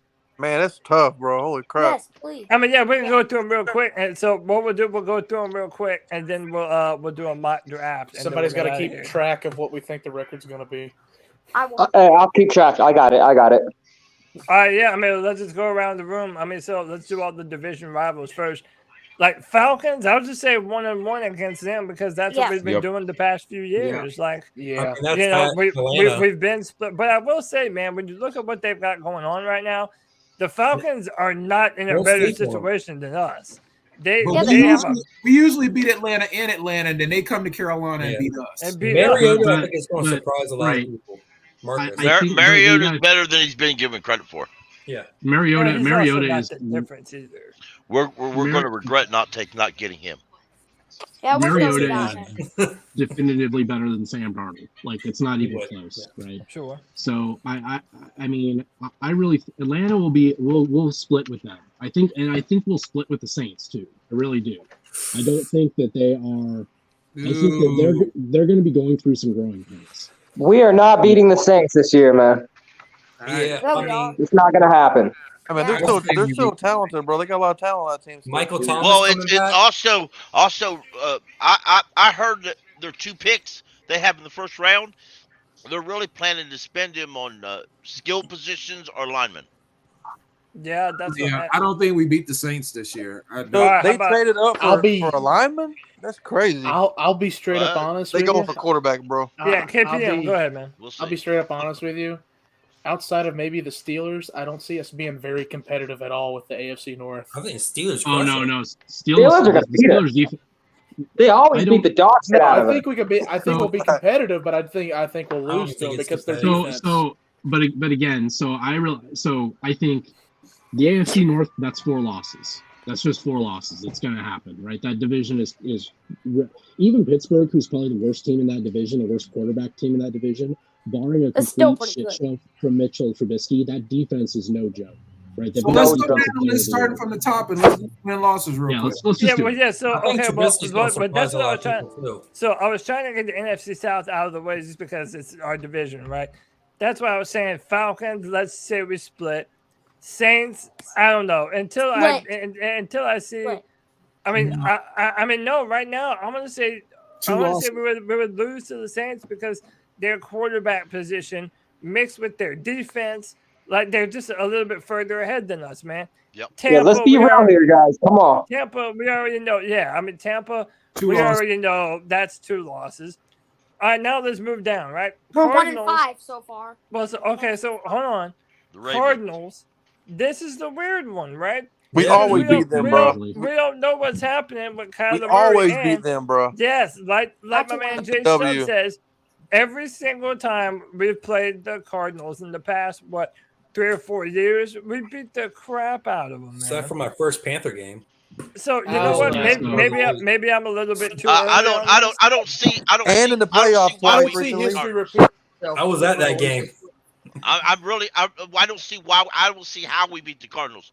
We Neither beat the do Cardinals I, man. last year because Kyler Murray didn't play.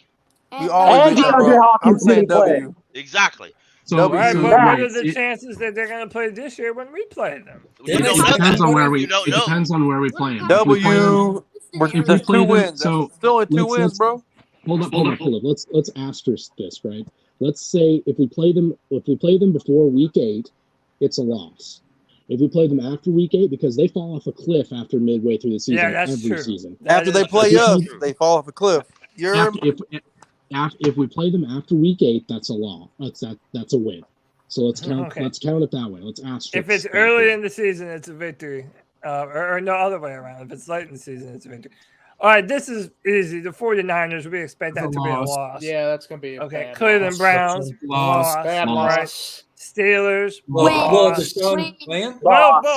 hold on, though. Okay, we need to stop for a second, dude. Mitchell Trubisky. Yep. That defense is nasty. And they got a good coach. Here's the reality. Yeah. Here's the reality with the Steelers, right?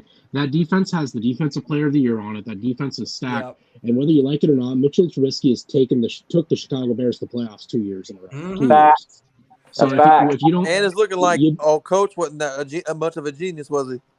Nope. So I mean, whether you like it or not, Mitchell Trubisky is not a bad quarterback. I don't think he's like a top 10 quarterback, but he's not. He's not Sam Darnold. Exactly. He's in the ballpark of Derek Carr, honestly. Dude, wouldn't that be embarrassing if Mitch Trubisky went on to do what the Panthers wanted Sam Darnold to do? He will. Like actually reinvent his career in Pittsburgh. I can see it, man. The Steelers ain't no joke, y'all. Come on now. I know, and dude, Mike Tomlin is like my favorite coach in the NFL. The O-line's bad though. Harris. Yeah, Mike Pittsburgh is a loss. He's never had a losing season, y'all. Come on. Yeah. And then let's move on. You also count Cincinnati Bengals. W. That's a bad loss. W. Yeah, who says W? There's me. Someone says W. Who said W on what? Yeah, have you fucking seen Joe Burrow play? My God, man. Bro, Joe Shiesty gonna throw 4 touchdowns on us. I'm pretty good about picking our record, bro. I'm telling you. Cincinnati's a loss. I appreciate everybody calling the shot. He might. I do this every year at work. Okay, Los Angeles Rams. That's a loss. That's a loss. That's a loss for sure. All right, no. Here's the iffy one to me. I'm not ready to just give this one up either. Seattle Seahawks. That's a loss. That's a W. That's the a loss. They all Seattle. Yeah. Baby, what does Seattle have? Look at their team, my friend. Yeah, but that's what I'm saying. Like, they don't have nobody. Cody, Pete Carroll owns us, bro.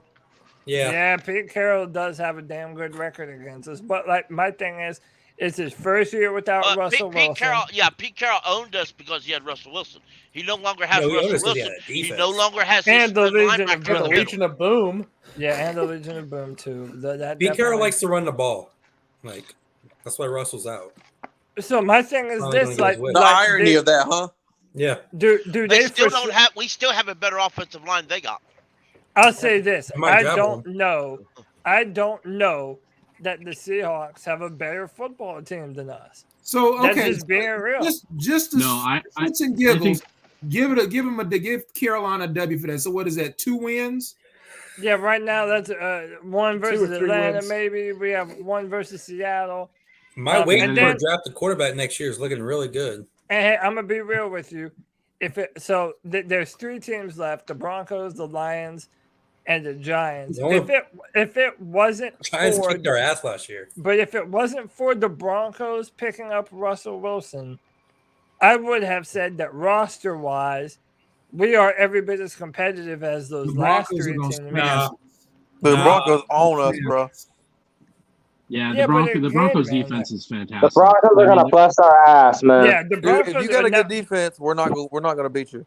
Now that Teddy Bridgewater, they're gonna bust our ass. Now that they have Russell Wilson, that's for sure. Even before that, they were gonna bust our ass. So Denver's gonna smash us. Detroit. I'm picking Detroit to win that game because I just think that the Dan Campbell's players are harder for him than Carolina. At that point, we're gonna hit that tank button. They got 2 good tackles. So let's asterisk this, okay? I think by the time we're at the Detroit, like let's just say this really is like week 14, week 15, right? I think that by that point we will have started trading players off. Hopefully, Ben McAdoo will be our coach. Ben McAdoo will I don't think that's going to be the case. I think Ben McAdoo will get fired before Rhule does. I think Rhule will fire his ass before. Who do you think becomes the coach? Wilkes? No, I'm telling Brad, you. I don't think they're going to. But Brad, Tepper did you is think? So vain. But listen, Brad, do you think that after firing Joe Brady in the middle of the season last year, that they're gonna let him go through another offensive coordinator? I don't think see so. that happen. No, they're gonna fire him to make Wilkes the head coach. But no, they won't. They're not gonna do Wilkes. They're not gonna let Wilkes be the head coach. I mean, Tepper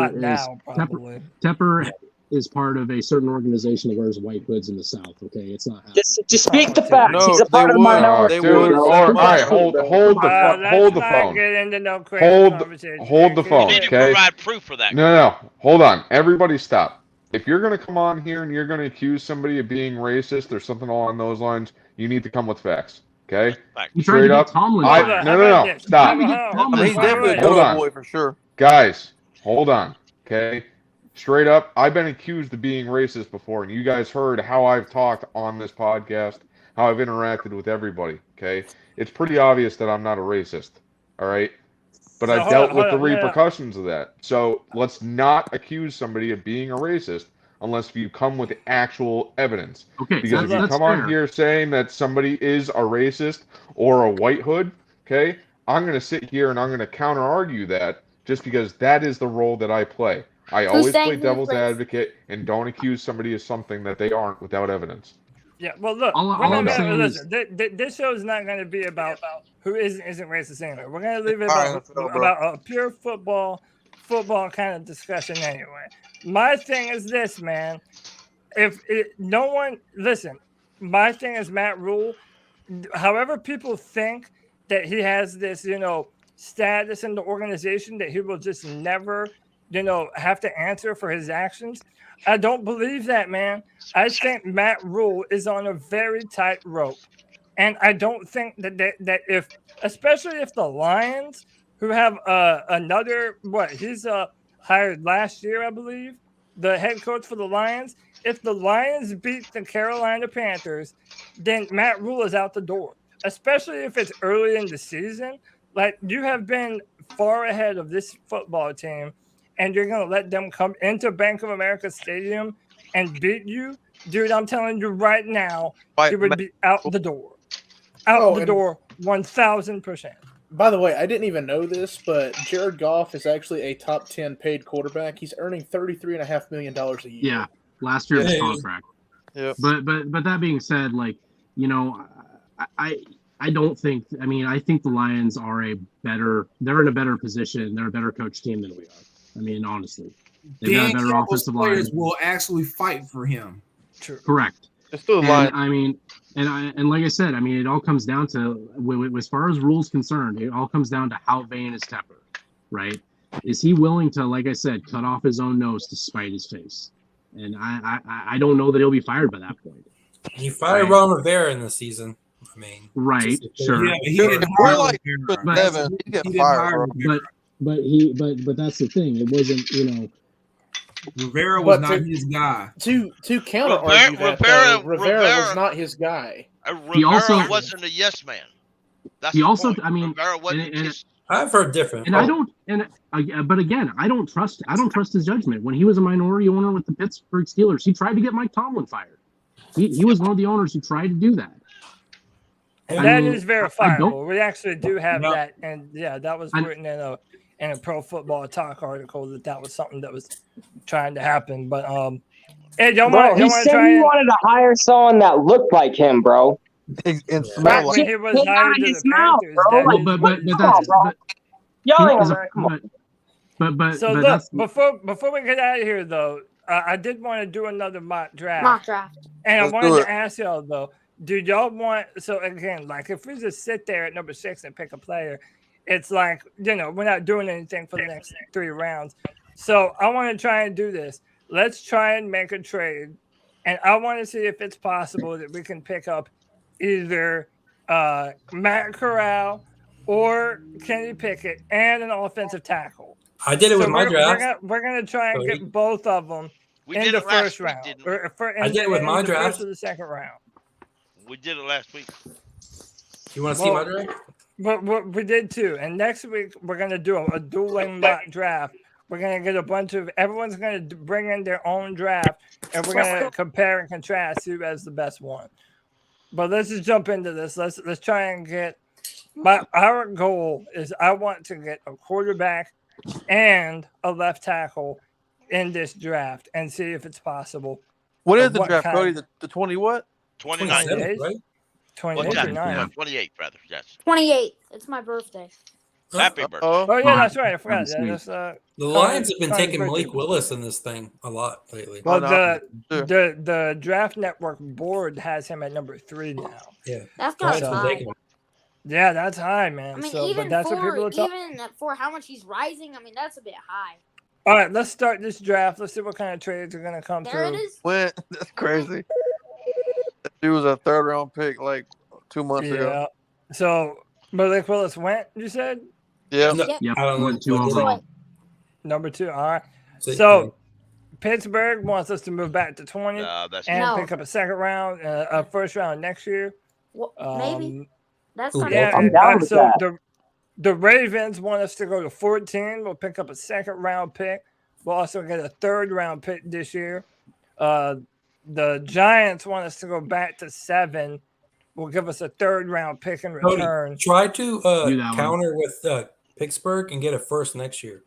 They already They already did. I would take the Giants. Because you can trade back again. Yeah, The you can. Giants Yeah, trade just back pick. You'll again. get another. You'll get another Yeah. selection there. You're moving one spot and you get to reload. So that seems right. So is Neal and Aquanu both gone? No. I think. No, I know think one of them. Mayfield's gone. So I would have to counter Neal's there, one of gotta the take 'em. offers. I'd have to counter one of the offers in Counter order the for me Giants. to see who's on board. Counter the Giants. The Giants offer, is that the one that y'all would wanna? Yeah, I would do that. All right, counter offer this. Let me hide this to see who's on the board. Kayvon Thibodeau is on the board. Amon Gardner, Charles Cross. both. He might go though with the Giants. K1. So yeah, Evan Neal and Aquanu are off the board. So you're worried. So I would take the trade. Take the Giants, pick it, and trade back again. They're getting crossed, I think, actually. Yeah, I Let think them that's take why they're Cross. moving up.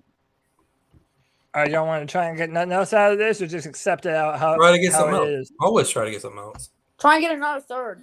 Add like Well, the problem though is if they decline it, then it kind of. No, you can go back and keep doing it. All right. Just try and get a 2nd and add Right. in like a 5th or something. Yeah. Nah, this is pretty much the only one that they would do unless we did this, but that's even worse. Yeah, let's just go with this one because I know that they'll. Yeah. But I don't know if we're gonna get another trade offer. We'll hope, but let's try it. Yeah, they do it like where you can keep making other offers. At least one. All right, all right, another one. The Jets want us to go back to 10, but still no 2nd round pick yet. We would get a That's 4 fine. and We a pick up 6. another 3rd. Yep. Or we got a Now, second. so look right here. Washington wants us to go to 11. That's just one less. And pick. they're going to give us a 2nd round pick in return. And a too. 4th. Yeah, Take I it. like that one. Take that one. Do it. Hold on. Yeah, What do take we that give? What are they just asking for the one 1st? pick. They're asking for our for pick 7 where we're at right now. We go to 11.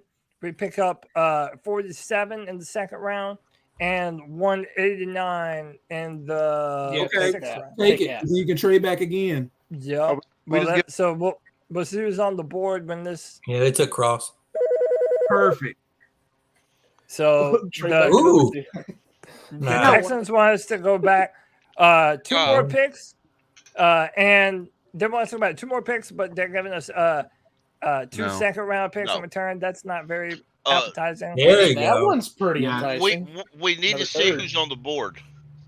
I'm we still don't- willing to If they're trade giving back us, that one. are they giving? What are they giving up for those 2 2nd round picks? Is it 2 2nd round picks? So the 6th So round for pick. for Oh, which 2 one? 6? For Yeah, that's 2 Philadelphia? Yeah, Oh, okay. take Phillies. That's a 1st and a 3rd. Yeah, take Yeah, Phillies. take Phillies. Take Now, Phillies. you don't, See you who's don't on want the you don't- board. yeah. Counter. So let's, Who's I on don't the even board? care. If you want a left tackle, you'll might be running out of left tackles that you're willing to No. draft that high. so yeah, look, Charles Cross is off the Penny. They're all board. gone. Trade No, back. Trevor Penning's there, but Nah, trade That's back. not Jordan worth it. Davis. I mean, Let's you go. could get it if you keep trading back. You may can squeeze out a interior lineman. But, You know, but but- Trevor Penning is still going to be there if you trade back to Yeah. 15. And I I really don't think Trevor Penning's going to be a good pick. See if though. you can get another thing out Well, of it. how about this? Penning's How, nasty. how about this? Yeah, but he's I would also say he's Trevor also Penning. flag I and would- penalty waiting. Well, I would say Trevor Penning. I would also say Zion Johnson. Try to get a fifth out of it too. Try and get a fifth. Yeah, like 162. There you go. Oh, okay. Right. I thought that one was already traded. 154. Let's try it. Boom, boom. We got it. All right, so we're going back to 15. No, they want us to come up. We're not moving. Take a pick, bro. All right, so they want us to go to 17. Or 2020. Nah. No. This is That's to go back to the fourth. First next year. All right, you want to just decline it and pick right here? Yeah, decline. It's time to pick. Yeah. All right, it's time to pick. We're right before the Saints. You want to take Pickett's still there. Pickett's right there. So look, Pickett's still there. Trevor Penning still there. I like Desmond Ritter better. And Tyler Linderbaum still there. We got it, son. I don't really want Zion we Johnson. do, but the thing is, the center that we have is only on a 1-year deal. So and you can move him to guard. Yeah, that's true. Yeah, but he wasn't really good at guard. That's why he was a backup kick in the center. Yeah, but he could be a future center. So I mean, I think you're at this point. You're kind of. Hey, Cody. Why don't you do this? Take your offensive lineman at 17. Take the picks that we accumulated, trade back up into the first round at number 32, and get your quarterback. There you go. So you have your fifth-year option. So what? Try and trade back further? No. Take Trevor Penning. And then stop it as you get to like 27 or 28 and try to trade back into the first round and get your quarterback. I would bet one of these. Well, what picks do we have in the second? We have one pick. Yeah, because we traded with who did we trade with? So in the second we have Washington. We have we got a second, 2/3, a fourth, 3/5, 2 6s, and a 7. We all of a sudden got a bunch of picks. So, yeah, man. So let's do this. Like, what do we take Penning at 15 and try to trade back into the first at 27. You don't want Zion? And 32. So that all right, y'all want to go Penning for left tackle right there? Because I would say push come to shove, you can swap them and Brady Christensen around. Put one at guard, put one at left guard. Yeah. What about Zion? Also, just for Zion.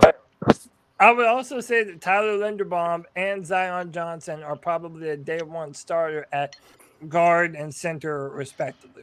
So I don't know. Linderbaum at guard? Hold on. I'd probably want him to be center. Go ahead, Nick. So Zion Johnson, I don't know anything about him. Can you pull up his info real quick on the screen? Yeah, Zion Johnson is a guard from Boston College. I've watched his film. This guy is a bruiser. I mean, this guy he fits is the zone run scheme. Yeah, he fits that zone run scheme. I'm telling you, Christian McCaffrey is going to love to run behind this dude. He's powerful. If he's healthy. If he's healthy. We should go with that. Let's say I think we should take him, to be honest. I'm worried about Trevor Penning because he has a temper, and he's going to get in a lot of trouble in the NFL. He really is. There's a I mean, he's not a refined offensive tackle, so he's still going to be a project, and he's got a reputation. Yeah, I like Linderbaum or Zion.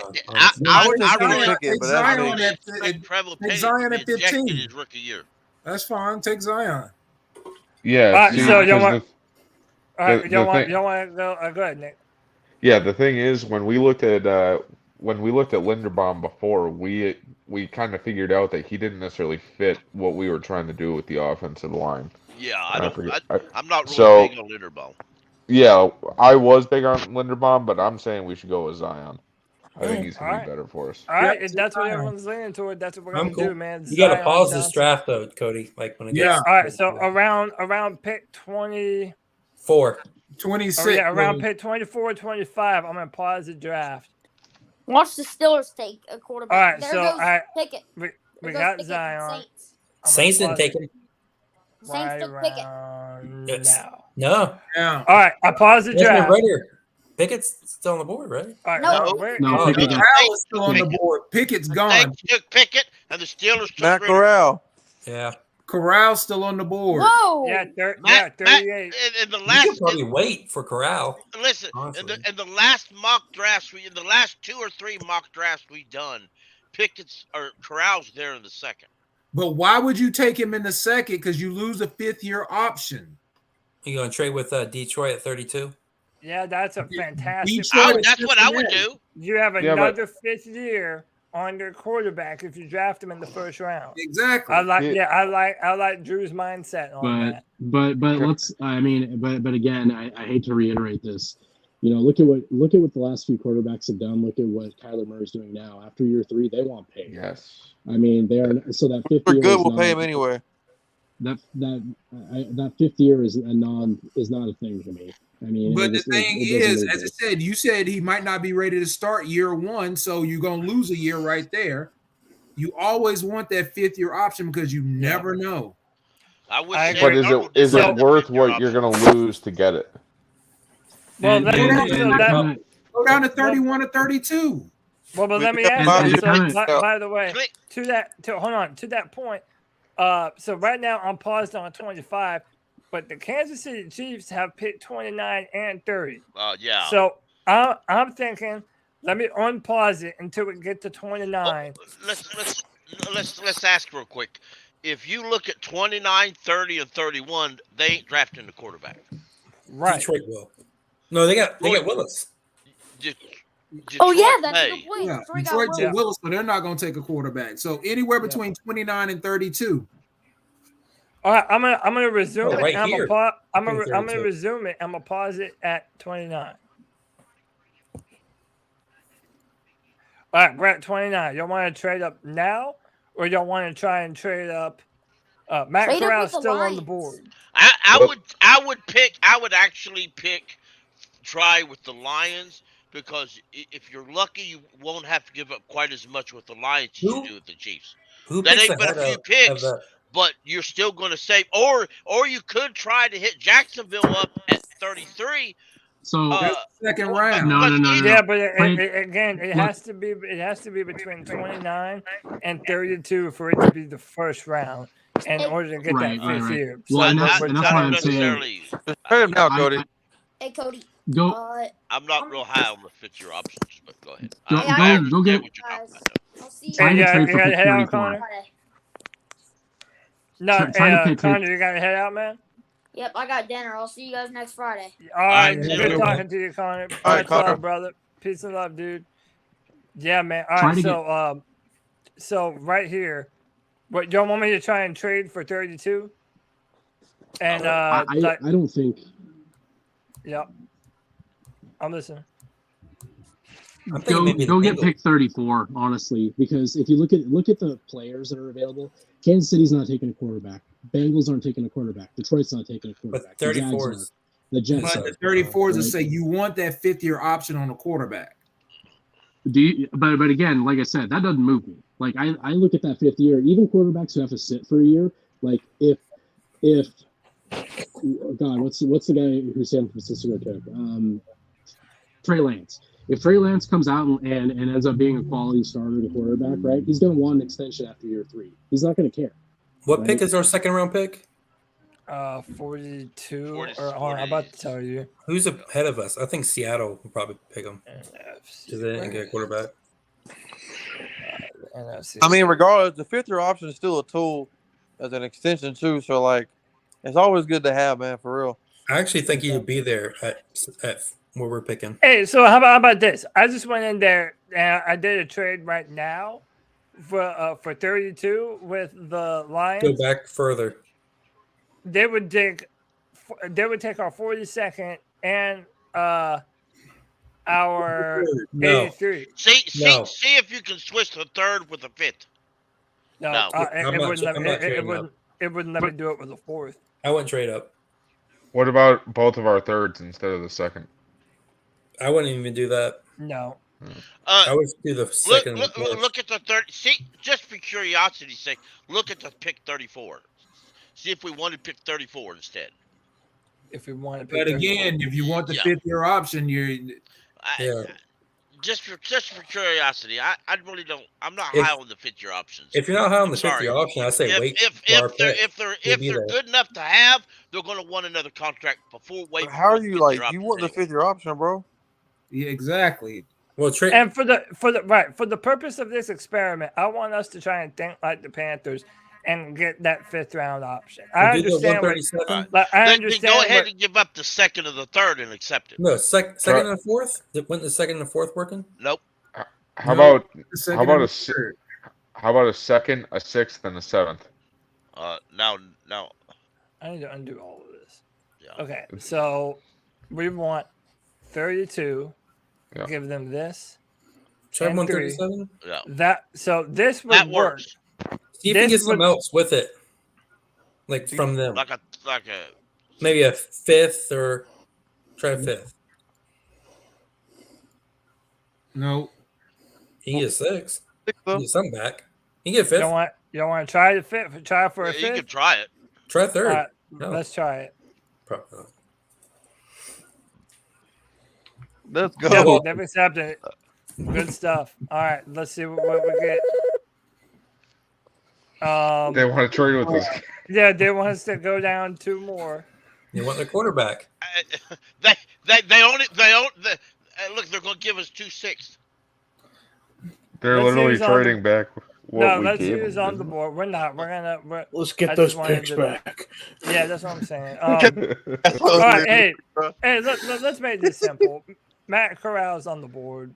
Yeah, take him. Yeah, I'll take him. Yeah, I just said let's do it, man. And by the way, I don't think this is going to happen come draft night. I think Matt Corral is gone before 20. They said Seattle.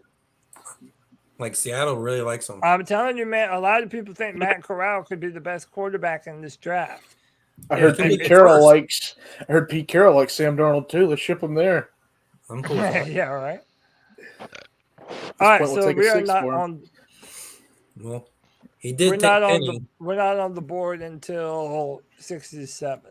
So somebody was interested in Sam Darnold. It wouldn't be what will you give. It's what will I? Yeah, I'd just take anything to give. Anything. Hey, do we want to move up for anyone? No, we already gave up. No, let's stay where we're at. All right, it's not that far ahead, and it's not really. Chad Muma's right there for us. Yeah. I know. I'm keeping my eye on Chad Muma. He'll be gone. He'll be gone anyway. No. Well, no, I say we're okay. We're getting ready to prepare now. Yeah. Did it just go? Yeah. No, it looks like it just went. No. It did. No. Oh, did he? Yeah, went to the Jaguars. I like Darian Beavers is pretty good. I like him. Troy Anderson too. Yeah, Troy Anderson's right there. Hey, Troy Anderson is on the board. Take South Troy Carolina Anderson. Edge.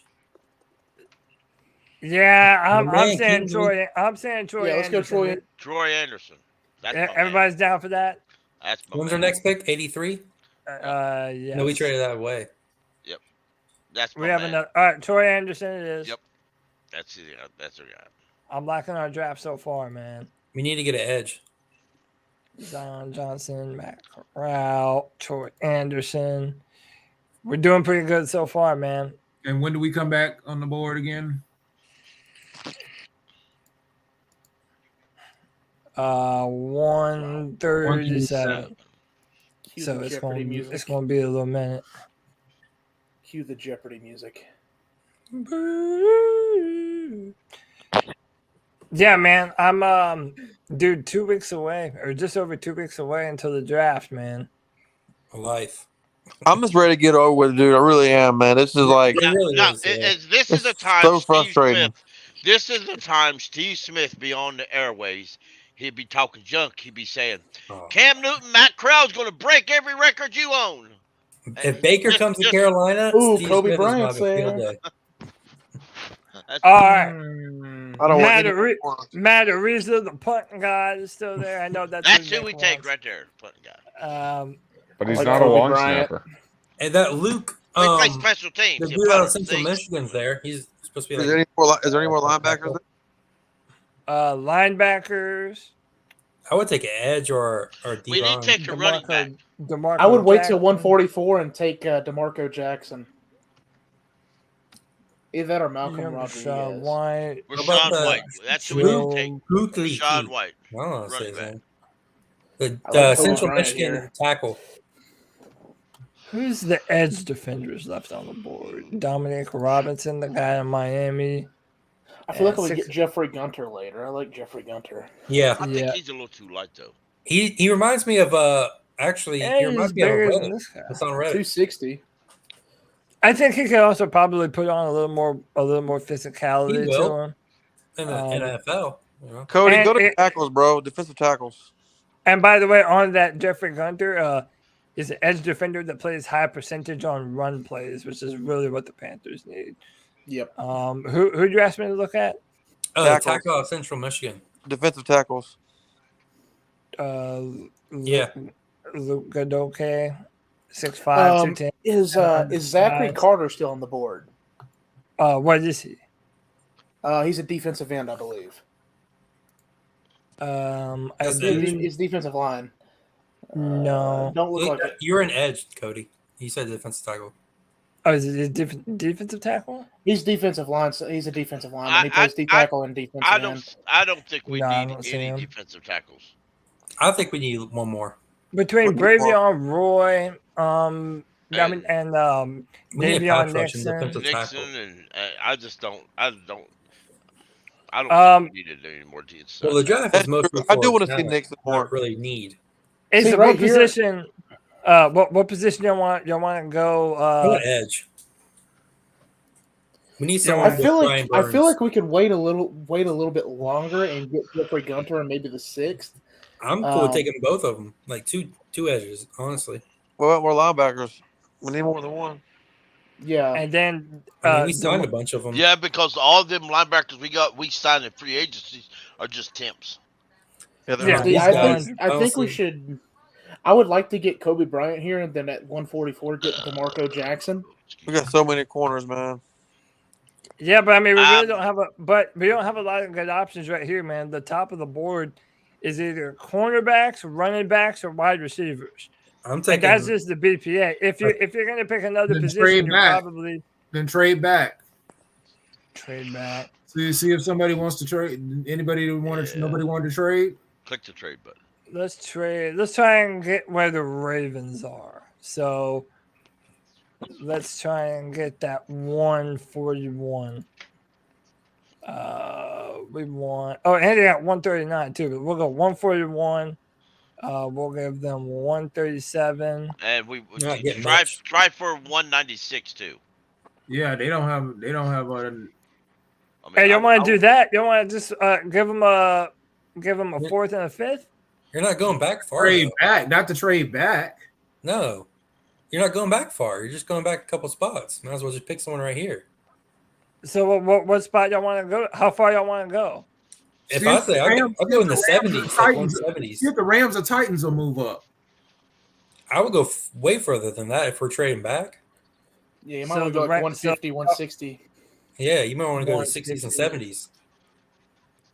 Okay. So like the Seahawks, Seahawks or Cowboys, the pick after us at 155.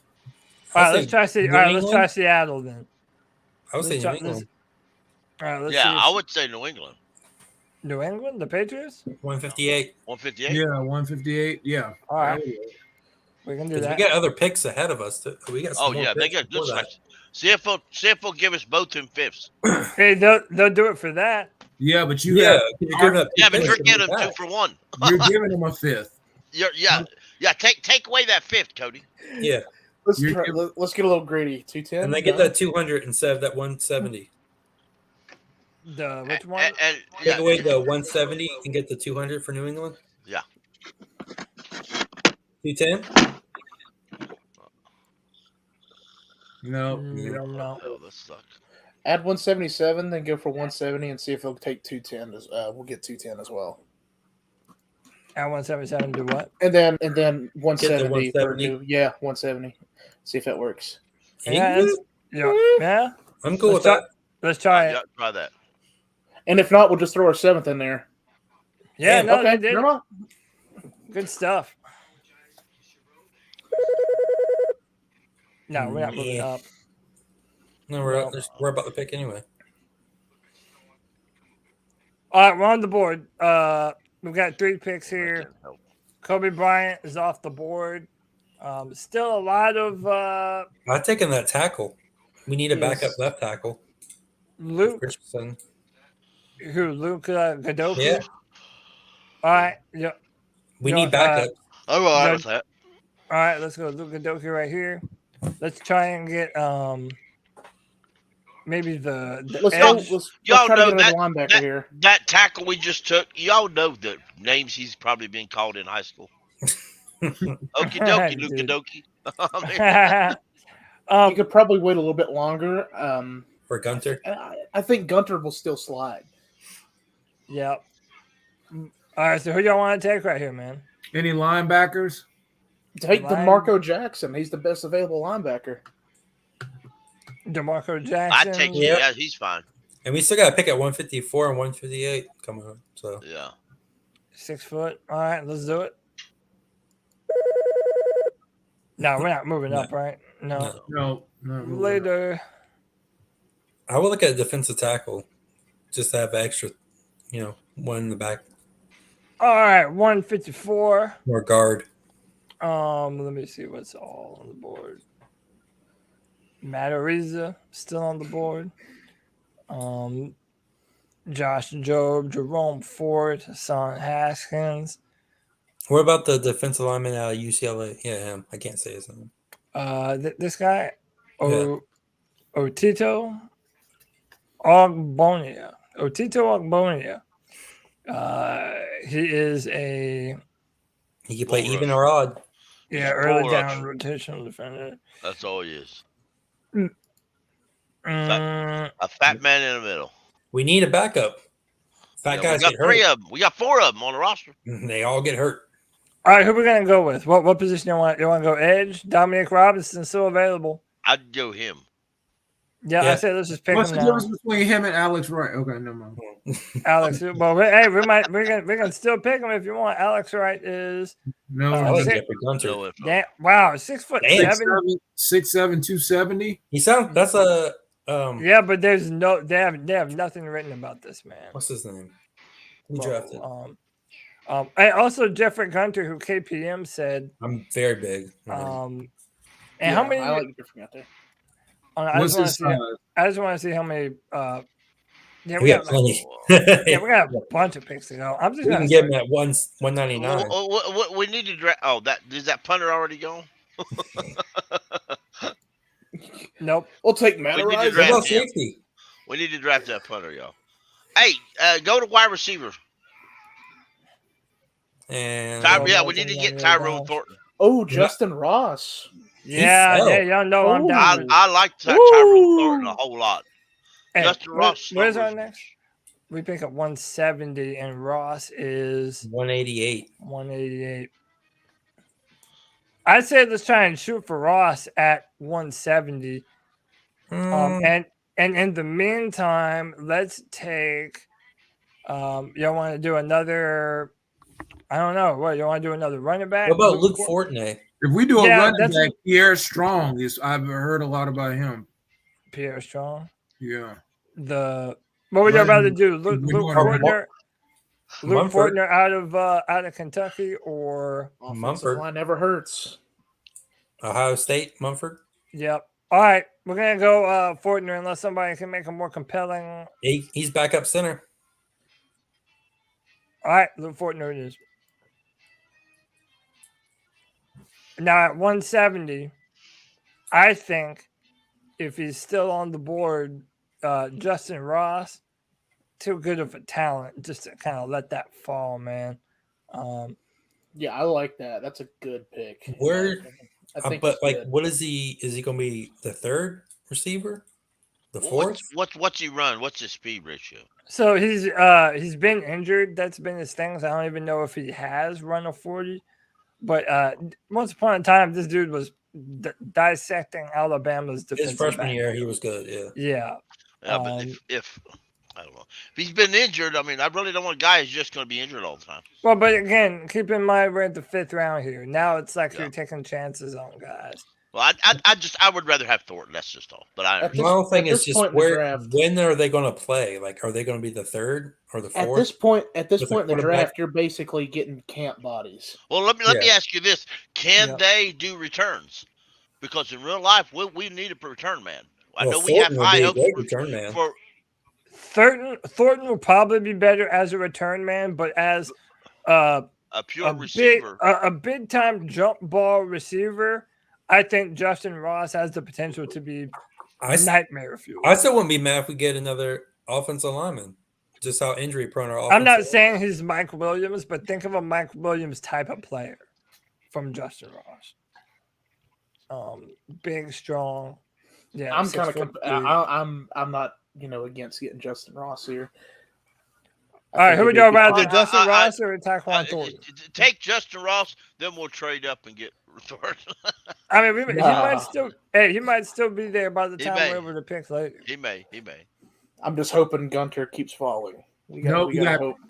196, 189 actually. Yeah, Gunter went to Cincinnati. Damn you, Clemson lover! I know, right? Y'all want to move up or y'all want to stay? No. I'm just glad we got a defensive end out of it. So let's just stay where we are. Didn't miss one. Yeah, stay the course. Tyquan's going to be there at 189? Question mark. Yeah. Yeah, take Thornton. That's my man. We just took a receiver. Yeah, we did. Right. Yeah, and now we get a returner. We take Matt Rhule. Pat Mays is there. I think Pat Mays. Fine, and we'll let. Mays. Hey, what about Reed Blankenship? Big time safety. I'm just laughing at this picture. Yeah, more of a nickel. Let's take a look at safeties in general. Let's take a look at safeties in general and see what's available. Ty Chandler. Safeties in general, not really a ton on the board. Tariq Carpenter. Smoke Monday. Marquise Bell's pretty. I like Marquise Bell. Yeah, Marquise Bell. Probably I like the Miami guy. What's his name? Was it Buddha? Bubba? Bubba Bolden. Yeah. I don't know. I would probably say Blankenship. Garrett. Unless someone has another. Who? The defensive tackle at Ohio State. Haskell Garrett. What would y'all rather? It'd be a guy that's inactive every game. I'm kind of saying maybe let's do another depth piece in our safety position. But that's just me. Take Smoke. That'd be cool. I think we need a kick returner. But Smoke, you can get that later. Him later. Yeah, Smoke will be there later. We're almost done. Y'all want to just do? Who else? Darian Kendrick's still available. Cade Mays. Who y'all want to go with at 189? I'd rather have Cade Mays. I like Cade Mays. More offensive line, the better. Those big dudes get hurt all the time. All right, yep. We'll go Cade Mays right here. And how about this? If Tyquan Thornton is still available at 199, we'll draft him to be our punt returner or kickoff. Oh, there goes Mariah Ariza at 198. Yep. Off the board. All right, y'all want to go Tyquan Thornton? Yeah. Also, let me check tight ends. Daniel Castro in the chat brought that up.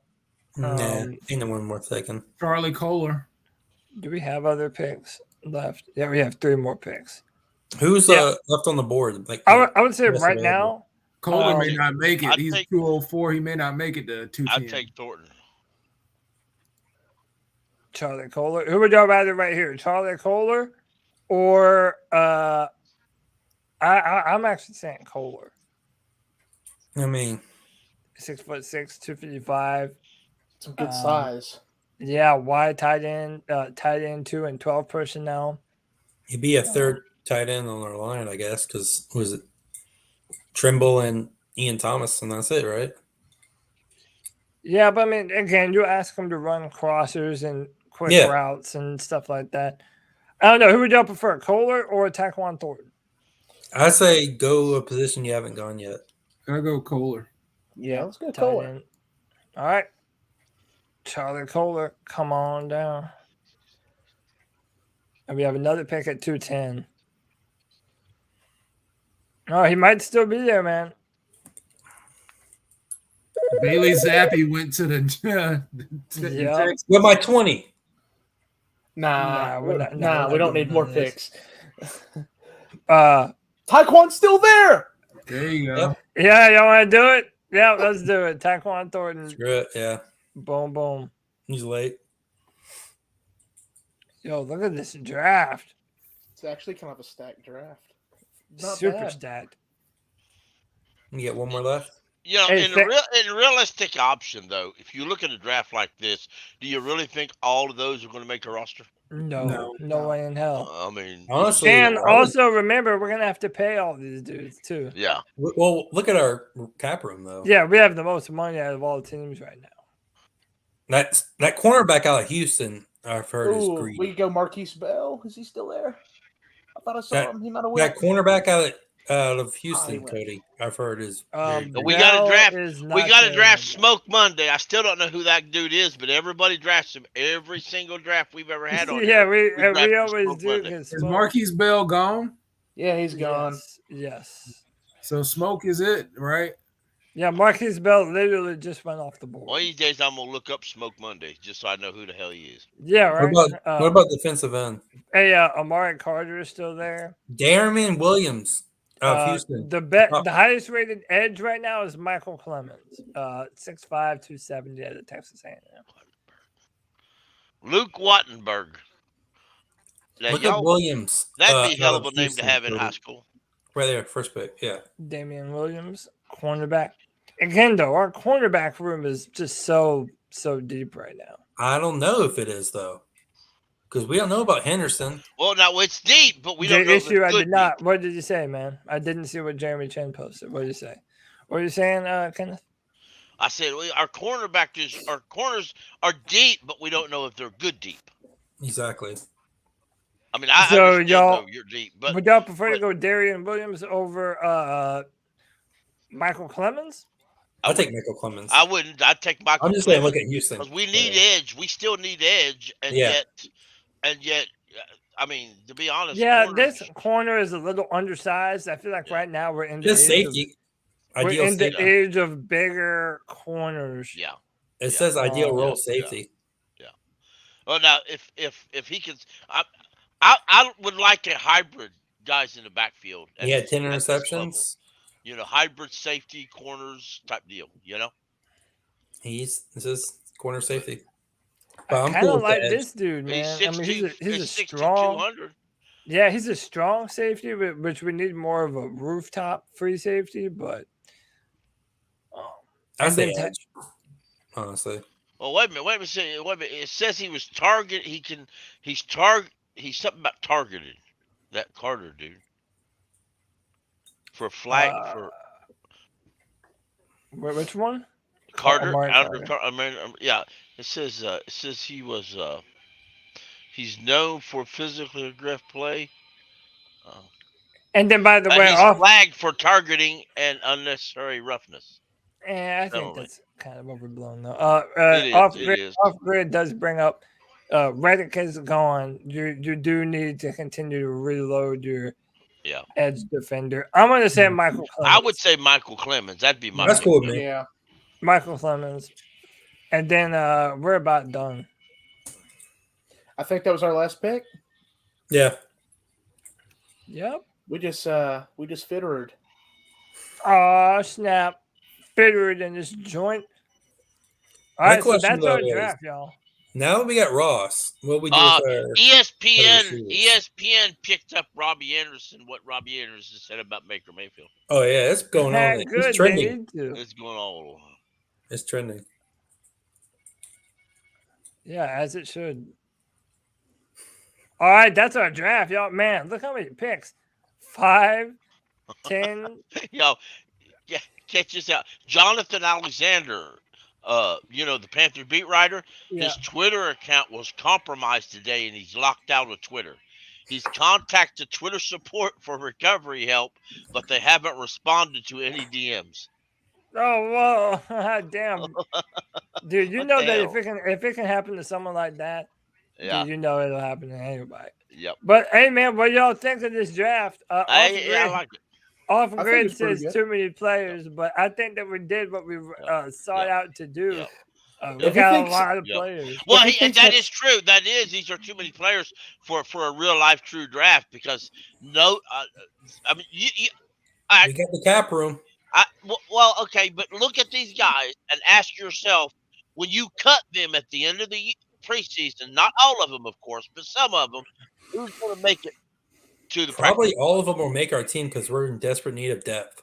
So I think Cody, John, I'm going to name off all the players that I think make Our first 5 picks. Or, yeah, well, Zion, I tell you what you can. Yeah, Zion, Matt Corral, Anderson, Luke, and DeMarco. Yeah. I would also say that Robinson.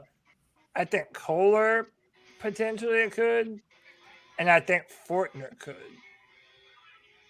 And then the rest. Yeah. I mean, now is some all of just these, for guys example, that take that yeah, flyer for on. example, Tyro Thornton. We talked about his special teams. If he proves in training camp or preseason he's the best kick returner / punt returner there, he'll make it. Yep. Zion's a good player. I'm excited to see how. That Cody Mays, being a Tennessee fan, I know he lined up at every position on the line. That's why I like him because He if one lined guy up goes every down, position. we could just pop him right The in. only position that he actually didn't play a lot of was center, but he went through. Yeah, and I weeks mean training at Zion, center. he has some long-term. Definitely have long-term uses for him. You know what I mean? So yeah. Part of me wondered if we should have. I had to log off for a little bit, but part of me wonders if we start looking at wide receivers too later on. I don't know about you guys, but I'm not sold on Robbie Anderson. No, I've looked online and I know that the Panthers are actually quietly looking especially at with wide everything. receivers. It seems They like really are. if there's somebody that media is talking about, it's Robbie Anderson or Sam I figured they Darnold, would one have of the traded to two. Green And Bay it's or Kansas City.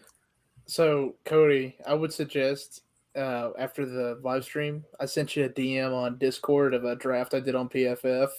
Probably the most unrealistic draft ever, but I had it with all the hardest difficulties, and I pulled out one of the most amazing drafts.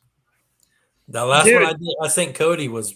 Yeah, so ridiculous. listen, I want to tell everybody because listen, you have homework. Does it have to be plausible? You all have homework before the next Friday free for all. You can do it as many times as you want to. I want you to bring one mock draft to the show next Friday. We're gonna go over all of them. Tell us your reasoning behind what you did, why you did. We're going to compare, let everybody give their presentation on their mock draft, and we're going to compare and contrast them, and we're going to vote and see who has the best one. Do you really want me to do that, Cody? Like all people, do you really want me to do that? Does it have to be plausible? We got to do our NFL head talks. Yeah, 100%, man. Look, this is what I'm saying. Like, you Are we might grading think- on plausibility though? Like No, like outlandish, you're just basing it on how the board falls and the different players that you got and just how talented they are. So And we then could we'll just- come up with the most insanely unrealistic draft, but if it's Yeah, logical I mean, for listen, our I reasoning, don't care if you come away with one of the most unrealistic scenarios ever. That's the draft that you were able to come away with. Well, I So- suggest you take a look at my PFF mock like right now because that was insanely unrealistic. I mean, a lot, but you know, the reason why I don't care though, all of these are unrealistic, man. There is no way Matt Corral. That's very true. So, yeah, we picked him up at the 32nd pick, dude. He's not going to be that far in the draft, man. I had a mock There's draft just- and I picked him up at 50. So Y'all, I'm going to keep dogging this out every year. So let me tell you what. Last year, if you would have told people all over the internet, Yeah, I'm going to have to come That's a in with good multiple draft. drafts next Justin week. Fields was there when we picked at 8 and we passed on him, people would have lost their mind. They would have swore I was they did. They swore you're crazy. I said, nope. people already knew that Mac Jones. Nobody wanted him, regardless. But they did. Kind of like the night of the draft when Tony almost lost his mind when we didn't take Exactly. Fields. Exactly. Yeah, I remember it, man. I was point blank told by a person. Well, it was a 4-man rush person. I'll just leave it at that. That I was told that you are crazy if you think that Justin Fields is going to be there and we ain't going to take him. And that person still yet has never responded back to my questions. Oh man, but it is what it is. It is what it is, man. But look, we only have 2 more weeks until the draft, so it's getting down to the wire. And literally, I don't remember a draft where anything could happen so much as this one for the Carolina Panthers. So many different options that are all within the realm of possibility. I think this might be the craziest draft like in NFL history. Like it really might be, and I think one of you guys said it earlier. The fact that that we don't know what the Panthers actually want to do, and the fact that there's no blue chip players. So there is no Trevor Lawrence. There is no Myles Garrett type of player. There's no one can't miss type of dude. Even someone like Kyle Hamilton that everybody thought was the next best thing since sliced bread, even he has experienced a fall down boards. I will say this, like the only team I know who I think they're going to do is Green Bay and like Kansas City. Everyone else I have no idea. Yeah, Green Bay's going to take a receiver. Yeah, I think Kansas City is too. The offseason with just free agency and all the trades have just completely shaken up what the draft is going to play out to be. Yeah. Yeah. Well, gentlemen, we have gone 2 hours and 31 minutes, man. Another Friday free-for-all in the book. I always come to these with like a few things to talk about, and we end up filling out a whole show, man. Fantastic discussion all the way around, man. I want to thank everyone for joining, everyone who is on the show right now, and everyone who was on the show earlier. You guys make this show possible, man. It's the Friday free-for-all. I'm trying to get more faces in here, man. More people I've never seen before. Come in, give your opinion, man. That's what this show is all about. Be on the lookout. We're going to do a big time draft show on draft night. That's going to have a lot of interactivity available to it. It's going to be fun. Y'all check out my work at drafttech.com. I'm the Panthers analyst over there.